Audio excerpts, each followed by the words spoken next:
இருக்கிறாங்க. அவங்களுக்கு வந்து கொடுத்து நமக்கு ஊழியக்காரனாலே நம்ம கொடுத்த ஊழியம் வந்து இயேசு எவ்வளோ பெரியவர் அப்படின்றத மக்கள் புரிய வைக்கிறது தான் ஊழியம்.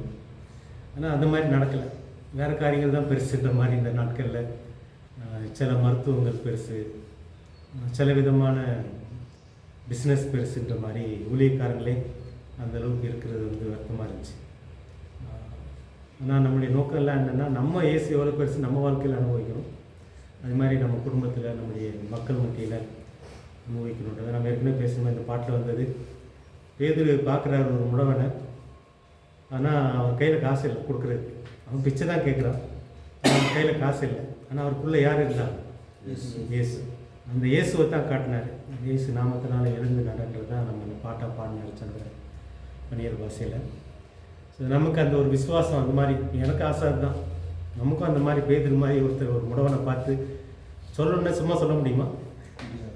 நமக்குள்ள அந்த விசுவாசம் வளர்ந்து வளர்ந்து ஒரு ஜெபம் பண்ணி ஒரு காய்ச்சல் சரியாக இருக்கணும், ஒரு ஜெபம் பண்ணி வயிற்று சரியாக இருக்கணும், ஒரு ஜெபம் பண்ணி வேறு ஏதாவது சரியாக இருக்கணும். அப்படியே நம்ம வாழ்க்கையில் வந்து ஆவிக்குரிய வாழ்க்கையில் இந்த விசுவாசம் வளர்ந்து வளர்ந்து வந்தால் தான் கடைசியில் வந்து ஒரு முடவனை பார்த்து நடன்னு சொல்ல முடியும், ஒரு சாவை பார்த்து எந்திரின்னு சொல்ல முடியும்.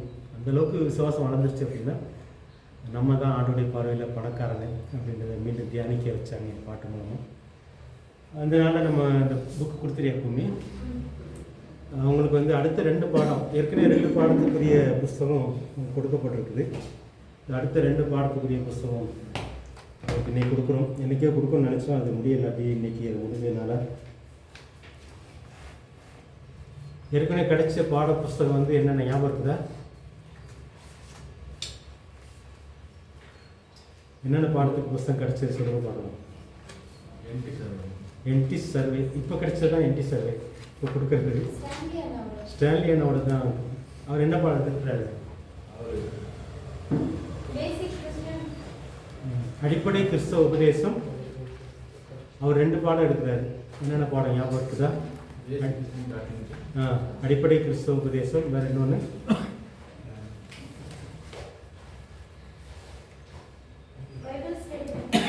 Bible study method. அந்த 2 பாடத்துக்குரிய அவங்களுக்கு நோட்ஸ் அல்லது பாடப்புத்தகம் வந்து எதுவுமே கொடுக்கப்பட்டிருக்கு.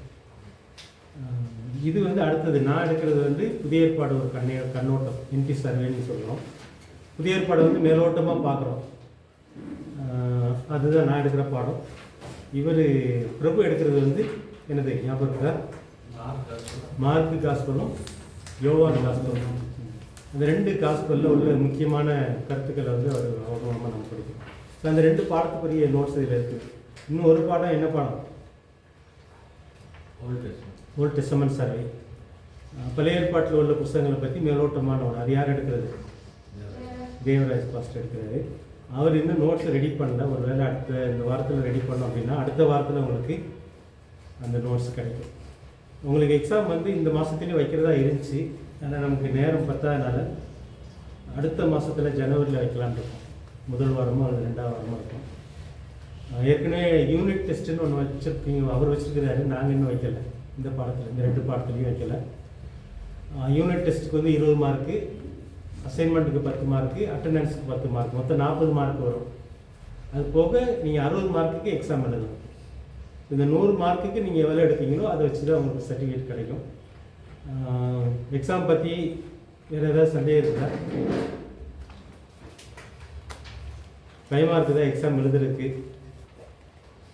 இது எழுத முடியாதவங்களுக்கு போன தடவை எப்படி இருந்துச்சு அதை பற்றி கொஞ்சம் பேசுங்க, நல்லாயிருக்கும். எனக்கு எழுத தெரியாது, சொல்ல தெரியும், பதில் சொல்ல தெரியும். அது உங்கள் சார்பாக இன்னொருத்தர் எழுதுவாங்க. அப்படி தான் அந்த இது வருது.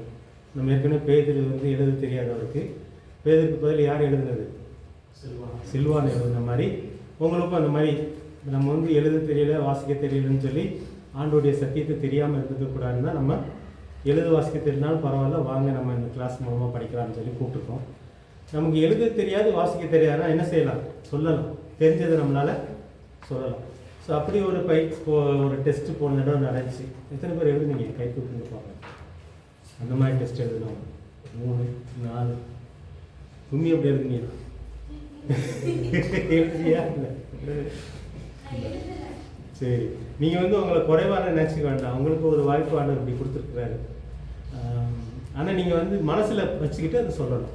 அதுதான் முடிஞ்சால் இன்றைக்கி நேரம் இருந்துச்சுன்னா இன்றைக்கி 2 பாடத்தில் ஒரு டெஸ்ட் வைக்கலாம், யூனிட் டெஸ்ட் வைக்கலாம்னு பார்க்கலாம். சிம்பிளாக தான் இருக்கும். இது வந்து உங்களுக்கு அந்த 20 மார்க்குக்குரிய இதை நாங்கள் சும்மா மார்க் போட முடியாது. அதனால் அதுக்குரிய டெஸ்ட் வச்சு தான் கொடுக்கணும். ஏன்னா இது சர்டிஃபிகேட் வந்து முறைப்படியாக ஒரு யூனிவர்சிட்டியிலேருந்து வர்றதுனால அதுக்கு ஏற்ற மாதிரி சில காரியங்கள் நம்ம செய்ய வேண்டியது. நம்ம ஏனோ தானெல்லாம் செய்ய முடியாது. முடிஞ்சால் பார்க்கலாம். இன்றைக்கி நேரம் இருந்துச்சுன்னா இந்த 2 பாடத்துலேருந்து மார்க்கிலேருந்தும் மார்க் யோகன்ஸ் விசேஷத்துலேருந்து ஒரு 10 கேள்வி, 10 கேள்விக்கு 10 மார்க், அது வந்து 20 மார்க்காக மாற்றிடும். அது 2 மார்க் கொடுக்கும். அதே மாதிரி புதிய ஏற்பாடு ஒரு கண்ணோட்டம் அப்படிலேருந்து ஒரு 10 கேள்வி கேட்குறோம். அதை வந்து நீங்கள் சிம்பிளாக தான் இருக்கும். அதை ரிவைஸ் பண்ணிட்டு தான் நம்ம கேட்க போகிறோம். முடிஞ்சால் பார்க்கலாம். இன்றைக்கி டயர் இருந்துச்சு இல்லைன்னா அடுத்த வாரத்தில் பார்க்கலாம். அடுத்த வாரம் அடுத்த சனிக்கிழமை நமக்கு கிளாஸ் இருக்காது. இந்த கிறிஸ்மஸ் ப்ரோக்ராம் பண்ணுற மாதிரி இருக்கும். அடுத்த சனிக்கிழமை அவர் வருவார், ஸ்டான்லி வருவார். நமக்கு வந்து இந்த கல்லூரியோடு சேர்ந்து, இந்த வேதப்பாட கல்லூரியோடு சேர்ந்து கிறிஸ்மஸ் ப்ரோக்ராமும் செய்யணும். நம்ம அது ஒரு என்ன சொல்ல சிலபஸ்லேயே உள்ள மாதிரி இது. அதுக்கு நீங்கள் சில நாடகங்களோ சில பாடல்களோ சில கவிதையோ கற்றையோ நீங்கள் பண்ணலாம். அதை பற்றி ஃபோனில் கொஞ்சம் நேரம் பேசுவார் அவர். எனக்கு இது புதுசு தான். அவர் ஏற்கனவே பைபிள் காலேஜில் டீச்சராக இருக்கிறனால ஒவ்வொரு காலேஜ்லேயும் பண்ணுற ஒரு இது தான் அது. நமக்கு அடுத்த வாரத்தில் அப்படி இருக்கும். அடுத்த வாரத்தில் கிளாஸ் இருக்காது, கிறிஸ்மஸ் ப்ரோக்ராம் இருக்குது, கிளாஸ் இருக்கலாம். எக்ஸாம் பற்றி நம்ம சிம்பிளாக தான் இருக்கும். உங்களுக்கு வந்து நீங்கள் படித்ததே நீங்கள் சொல்லிக் கொடுத்தா தான் நாங்கள் திரும்ப ரிவைஸ் பண்ணிட்டு தான் வைப்போம். ஒருவேளை நாங்கள் இந்த கிளாஸுக்கு நிறையா வரல, நிறையா இது பண்ணியிருக்கோம் அப்படின்னா உங்களுக்கு ஸ்பெஷல் கிளாஸ் 1 நாள் 2 நாள் வைக்கலாம். இங்கேயே நம்ம வந்து 1 நாள் 2 நாள் இந்த மாதத்துலேயோ அடுத்த மாதத்துலேயோ வச்சு எப்படியாவது இந்த சத்தியை நம்ம தெரிஞ்சுக்கணும், மனசில் இருக்கணும். அதுக்காக தான் நம்ம பண்ணுறோம். அது நம்ம டெஸ்ட்டுங்கும் போது இன்னும் கொஞ்சம் நல்லா படிப்போம். எக்ஸாமுங்கும் போது நம்ம தெரிஞ்சுக்கணுமே, நம்ம பதில் சொல்லணும்னு சொல்லி படிப்போம். அதுக்காக தான் இது வைக்கிறோம். இது சம்மந்தமாக வேறு ஏதாவது கேட்க விரும்புகிறீங்களா? நான் வந்து அந்த 27 புஸ்தகம், புதிய ஏற்பாட்டில் மொத்தம் 27 புஸ்தகம் இருக்குது. அதில் கிட்டத்தட்ட 25 புஸ்தகம் கவர் பண்ணிட்டேன். அதில் முதல் புஸ்தகமும் கடைசி புஸ்தகமும் தான் நான் இன்றைக்கி நடத்த போகிறேன். என்ன புஸ்தகம் ஞாபகம் இருக்குதா? புதிய ஏற்பாடு மத்தேயும் வெளிப்படுத்தின விசேஷம். புதிய ஏற்பாட்டில் முதல் புஸ்தகம் வந்து மத்தேயும், கடைசி புஸ்தகம் வெளிப்படுத்தின விசேஷம். இந்த 2 புஸ்தகம் தவிர மற்ற புஸ்தகத்தை தான் நான் சொல்லியிருக்கேன். வந்து மேலோட்டமாக பார்த்துருக்கோம். உள்ள நிறைய சத்தியங்கள் இருக்குது. எல்லா சத்தியத்தையும் நம்ம நடத்துகிறோம். மேலோட்டமாக என்ன இருக்குது அப்படின்றத நம்ம பார்த்துருக்கோம். இன்றைக்கி மத்தேயை பற்றி பேசலாம். மத்தேய் முதல்ல முடிச்சதுக்கப்புறம் அப்புறம் வெளிப்படுத்தின விசேஷத்தை பற்றி பார்க்கலாம். அதுக்கப்புறம் அண்ணன் வருவாங்க. அவங்க பழைய ஏற்பாட்டில் உள்ள காரியங்களை அவங்க சொல்லிக் கொடுப்பாங்க. மத்தேயை பற்றி பேசலாம். மத்தேயை பற்றி என்ன தெரியும்?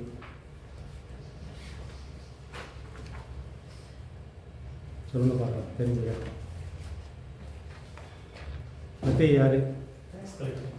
அவர் வந்து ஒரு வரி வசூலிக்கிறவர். யாருக்கு வரி வசூலித்தார்? ரோமருக்காக. யார்கிட்ட வரி வசூலித்தார்? யூதர்கிட்ட. அவர் யார்? அவர் ஒரு யூதர். சரி சரி. அப்படி வரி வசூலிச்சதுனால அவருக்கு என்ன பேர் கிடைச்சிது யூத மக்கள் மத்தியில்? ஆயக்காரர். ஆயக்காரர்னா என்னது?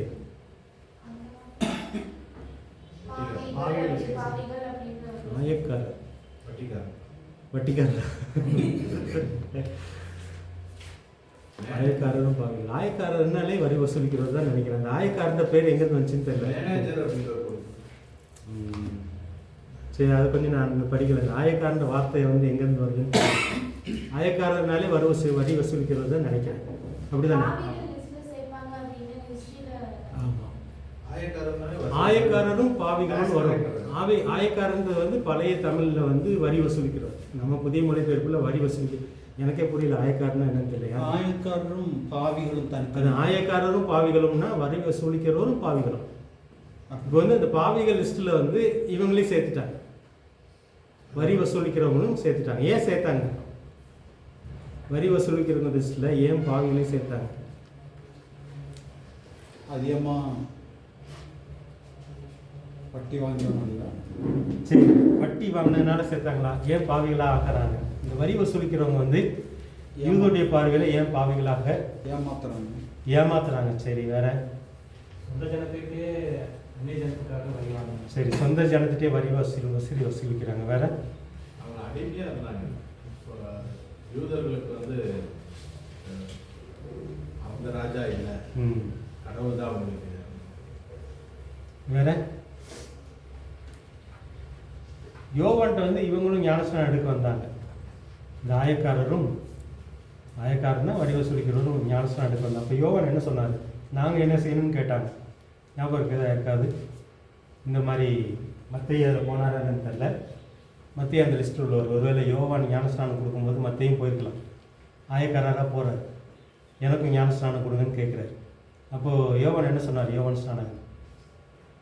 நீங்கள் அதை யோசித்து பார்த்தீங்கன்னா இவங்களுடைய பேக்ரவுண்ட் புரியும்.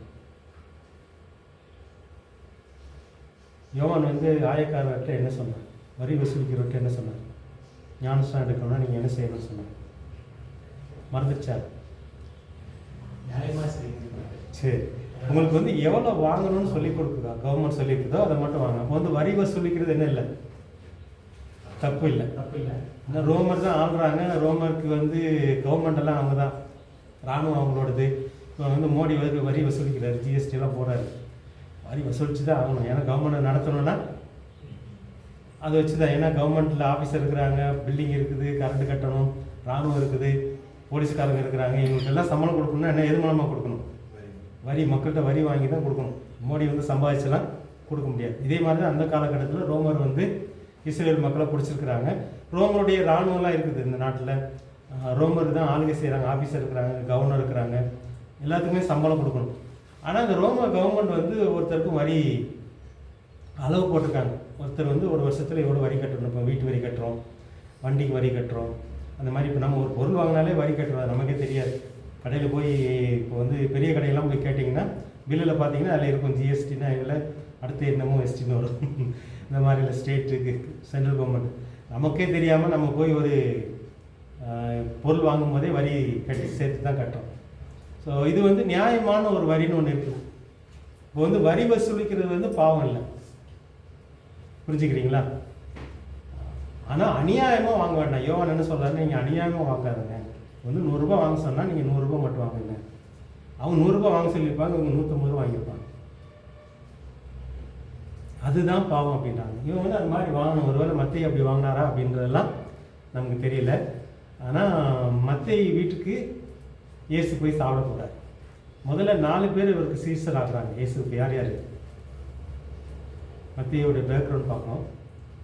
இயேசுக்கு வந்து முதல் 4 சீசர்கள் யார்?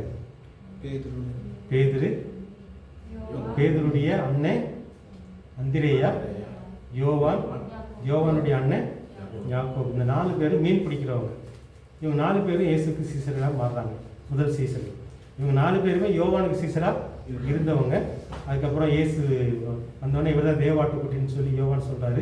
இன்னும் இயேசு கூட இவங்க போகிறாங்க. இவர் வந்து 5வது ஆளாக உள்ளே சேர்றாரு.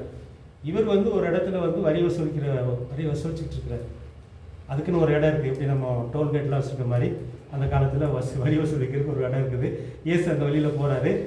மத்தேயு பார்த்து கூப்பிட்றாரு. இவருடைய ஒரிஜினல் பேர் என்னவாக இருக்குன்னா லேவி. இவர் வந்து மத்தேயில வந்து அதை பேர் சொல்லலை. நான் மார்க்கும் லூக்கா எழுதும்போது இவருக்கு வந்து லேவின்ற பேர் சொல்கிறாங்க. இவர்கிட்ட வந்து கூப்பிட்றாரு, வா நான் இன்றைக்கி உங்கள் வீட்டுக்குன்னு சொல்லி. அப்போ மத்தேயு கூப்பிட்டு எனக்கு சீசன் ஆகுன்னு தான் கூப்பிடுவார். இவர் வந்து வீட்டுக்கு வாங்க சாப்பிட கூப்பிட்டு போவார். இவர் வீட்டில் சாப்பிட இருக்கும்போது தான் பரிசேயர்கள்லாம் என்ன சொல்லுவாங்க, பாவி வீட்டில் போய் இப்படி உட்காந்து சாப்பிட்றாரே உங்க ஆளு அப்படின்னு சொல்லி இயேசு வந்து நக்கல் பண்ணுவாங்க. இயேசுடைய சீசர்களை கிண்டல் பண்ணுவாங்க. சரி, அப்படியாக இவர் வீட்டில் விருந்து சாப்பிட்றாரு. அதுக்கப்புறம் அவர் வரி வசூலிக்கிற வேலையை விட்டுட்டு இயேசுடைய சீடராக மாறுறாரு. வேற ஏதாவது மத்தேயை பற்றி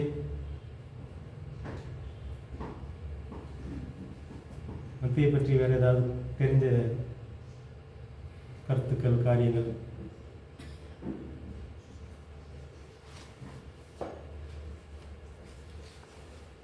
வேற எதுவும் ஞாபகம் இல்லையா? இவரை பற்றி அவ்வளோவா தெரியல நமக்கு. பேதுரை பற்றி நிறைய நம்ம தெரிஞ்சுக்கிட்டோம். பவுலை பற்றி நிறைய இருக்குது. மத்தேயை பற்றி தெரிஞ்ச காரியங்கள் பார்த்தீங்கன்னா ரொம்ப கம்மி தான். ஏற்கனவே நம்ம பார்த்த மாதிரி ஏரோது அந்திபாஸுக்காக யூத மக்களிடமிருந்து வரி வசூலிக்கும் பணியாற்றி இந்த மாதிரி வேலையை செய்கிறாரு. இவர் வந்து தொடக்கம் முதல்ல இயேசு எப்போ ஊழியத்தை ஆரம்பித்த காலகட்டத்திலேயே அவர் கூட வந்து சீசர்களாக எப்படி பேதுரு, யோவான் அவர் கூட சீசராக மாறினாங்க. அது மாதிரி இவரும் ஒரு சீசர். இவர் வந்து கப்பர்நகூம்ன்ற வந்து வரி வசூலிப்பவராக பணியாற்றியவர். கப்பர்நகூம்னா அவங்களுக்கு தெரியாதான், பேதுருடைய ஊர். இவங்க யோவானுடைய சொந்த ஊரில் அதுதான் கப்பர்நகூம் தான். அந்த ஊரில் தான் இவர் வந்து வரி வசூலிக்கிற வேலையை செய்கிறாரு. இயேசு கூப்பிட்ட உடனே அவர் வீட்டில் வந்து விருந்து வைக்கிறாரு.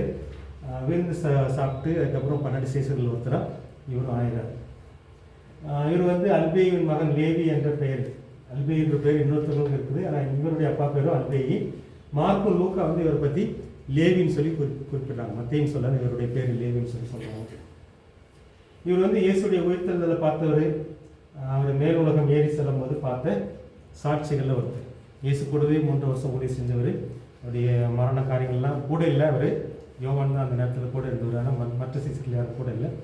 ஆனால் இவர் வந்து அந்த 12 பேர் ஆப்போஜனத்தில் கூட இருந்தவர். அதுக்கப்புறம் இயேசு உயிர்த்தெழுந்ததுக்கப்புறம் இவர் பார்த்துருக்கிறாரு. பரமேறி செல்லும் போதும் இவர் பார்த்த ஒரு சாட்சியாக இருக்கிறார். இவ்வளோ தான் அவரை பற்றி இருக்குது நமக்கு வேதத்தில் தெரிஞ்சுக்கிறது.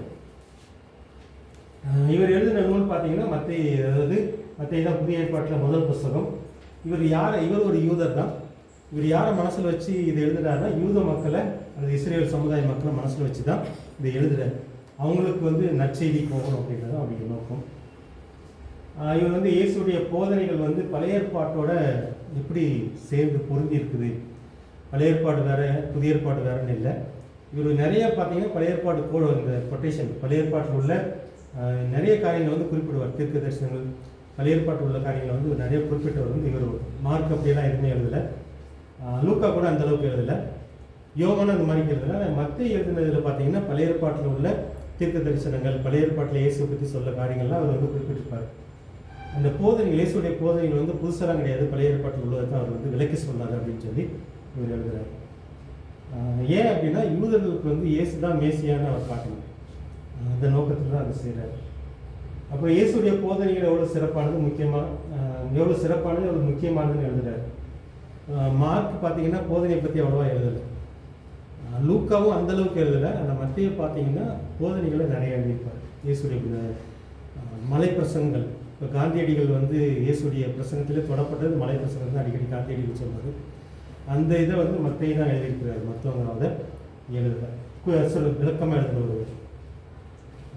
இயேசு வந்து யூதருடைய ராஜா, எல்லா சமுதாய மக்களையும் அவர் காப்பாற்றுறன்னு சொல்லி தான் அப்படி சுவிசேஷத்தில் முக்கிய கருத்தை அவர் சொல்கிறார்.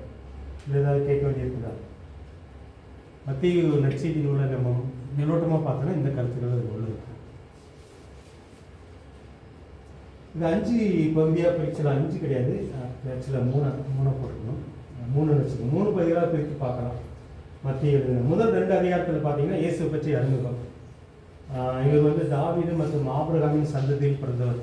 ஏன் தாவீதை சொல்கிறாரு? தாவீதையும் ஆபிரகாமும் ஏன் சொல்கிறார் மத்தேயு இயேசுவை பற்றி சொல்லும்போது? தாவீதை மாதிரி ஒரு ராஜா உங்களுக்கு பிறப்பார், அவர் வந்து இஸ்ரேல் மக்களை வந்து நல்லா ஆட்சி செய்வார் அப்படின்னு சொல்லி ஒரு வாக்குத்தத்தம் கொடுக்கப்பட்டிருச்சு. அதனால தான் தாவீதை குறிப்பிடுறாரு. ஆபிரகாம் தான் இஸ்ரேல் சமுதாயத்துடைய முப்பாட்டன். அதனால் அவர் ஆபிரகாம் சந்ததியில் எப்படி வர்றாரு, தாவீதுடைய சந்ததியில் எப்படி வர்றாருன்னு சொல்லி விளக்குறாரு. அவர் பார்த்தீங்கன்னா 14 தலைமுறை 14 தலைமுறை 14 தலைமுறை இந்த மாதிரி 14 3 தலைமுறை சொல்லுவார். ஒன்று வந்து ஆபிரகாம்லேருந்து தாவீது வரைக்கும் 14 தலைமுறை பேர், தாத்தா பேர்லாம் அவர் லிஸ்ட் பண்ணுறார். ஆபிரகாம் அப்படின்னா அதுக்கப்புறம் 14வது தலைமுறையில் யார் அப்படின்னு சொல்லி தாவீதை குறிப்பிடுறார். தாவீதிலிருந்து இந்த இஸ்ரேல் சமுதாய மக்கள் வந்து சிறைப்பட்டு போயிடுவாங்க. அதில் ஒரு 14 தலைமுறை வரும். ஸோ அந்த பேரெல்லாம் சொல்கிறார். தாவீதுக்கு அப்புறம் ஒரு 14 தலைமுறை பேர்களை சொல்லுவார். அந்த பாபிலோனுக்கு சிறைப்பட்டு போனதுக்கப்புறம் ஒரு 14 தலைமுறை வரும். ஸோ இந்த மாதிரி இஸ்ரேல் மக்களுக்கு வந்து இயேசு வந்து வாக்குத்தத்தம் பண்ணப்பட்ட மேசியா அப்படின்றத வந்து விளக்குறதுக்காக அந்த லூக்கா எழுதும்போது எங்கே ஆரம்பிக்கிறாரு? தலைமுறை லிஸ்ட்டு பார்த்தீங்கன்னா, முன்னோர்கள் லிஸ்ட்டு பார்த்தீங்கன்னா ஞாபகம் இருக்குதா? நம்ம லூக்கா ஏற்கனவே பார்த்துட்டோம். லூக்கா இந்த மாதிரி ஒரு லிஸ்ட்டு கொடுப்பார் இயேசுலேருந்து மேலே. இவர் வந்து ஆபிரகாம்லேருந்து கீழே ஆதாம்லேருந்து, லூக்கா எழுதும்போது ஆதாம்லேருந்து கொடுப்பார். இவர் வந்து ஆபிரகாம்லேருந்து ஆரம்பிக்கிறார், அவர் ஆதாம்லேருந்து ஆரம்பிக்கிறார். இதுதான் லூக்காவுக்கும் மத்தேயுக்கும் உள்ள வித்தியாசம். ஏன் லூக்கா ஆதாம்லேருந்து கொடுக்குறாரு, இவரே ஆபிரகாம்லேருந்து கொடுக்குறாரு?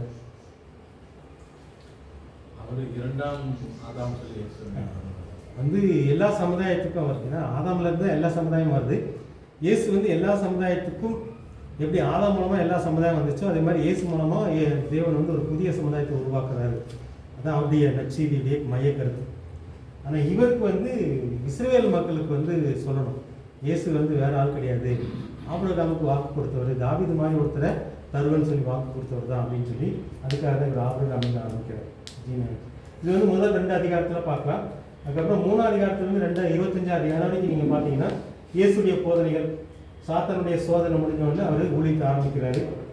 அப்புறம் யூதர்கிட்ட வந்து சுவிசேஷத்தில் 12 இந்த 12 பேரை செலக்ட் பண்ணியிருக்குன்னா யூதர்களுக்கு நீங்கள் சுவிசேஷம் சொல்லுங்கள், ஒவ்வொரு கிராமமாக போங்க, இஸ்ரேல் மக்கள் வாழ்கிற கிராமங்களாக நீங்கள் போய் சுவிசேஷம் சொல்லுங்கன்னு சொல்லி அந்த ஊழியத்தை பற்றி சொல்கிறாரு. அப்புறம் மலை பிரசங்கம், அப்புறம் விசுவாசத்தின் மூலம் அற்புதங்களை அனுபவிக்கும் மக்கள், யாரெல்லாம் வந்து இயேசுவை மேசியா நம்பினாங்களோ அவங்களுக்கெல்லாம் அற்புதங்களை அவங்க அனுபவிக்கப்படுச்சுன்னு சொல்லி அந்த சத்தியத்தை சொல்கிறாரு. அப்புறம் கடவுளுடைய ஆட்சியின் ஆளுகை எப்படிப்பட்டது, இந்த உலகத்தில் ஆட்சி ஆளுகையெல்லாம் எப்படி இருக்குது, தேவனுடைய ஆட்சி ஆளுகை எப்படி இருக்குன்றத சத்தியங்களை வளர்க்குறாரு.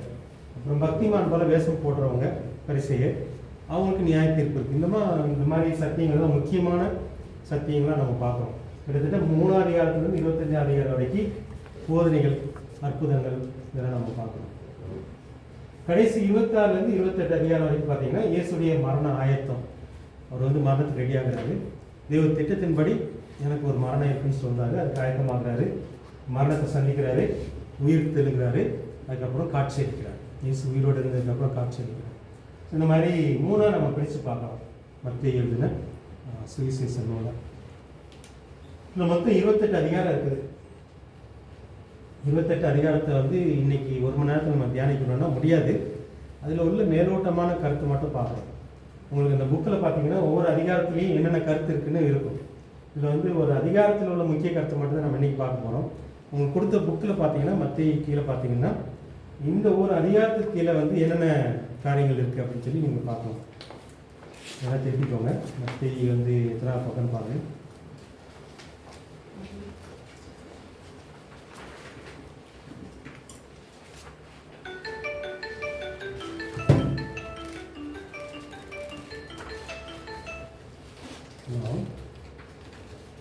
சொல்கிறேங்கய்யா, ஐயா இன்னைக்கு வர முடியாது போல், நான் வீட்டு கொடுத்து அனுப்புகிறேன் இந்த பேப்பரு, உங்களுக்கு பணம் அனுப்பிடுறேன், அவங்க ஜெயஸ்ரீ நம்பருக்கு அனுப்பிடுவா? சரிங்க, அனுப்பிடுறேன். இன்னைக்கு சாயந்தரம் அவர் எப்போ வருவான்னு தெரியல, திங்கக்கிழமை தான் வருவார் நினைக்கிறேன். அவர்கிட்ட கொடுத்து அனுப்புகிறேன் நான். சரிங்க. சரிங்க.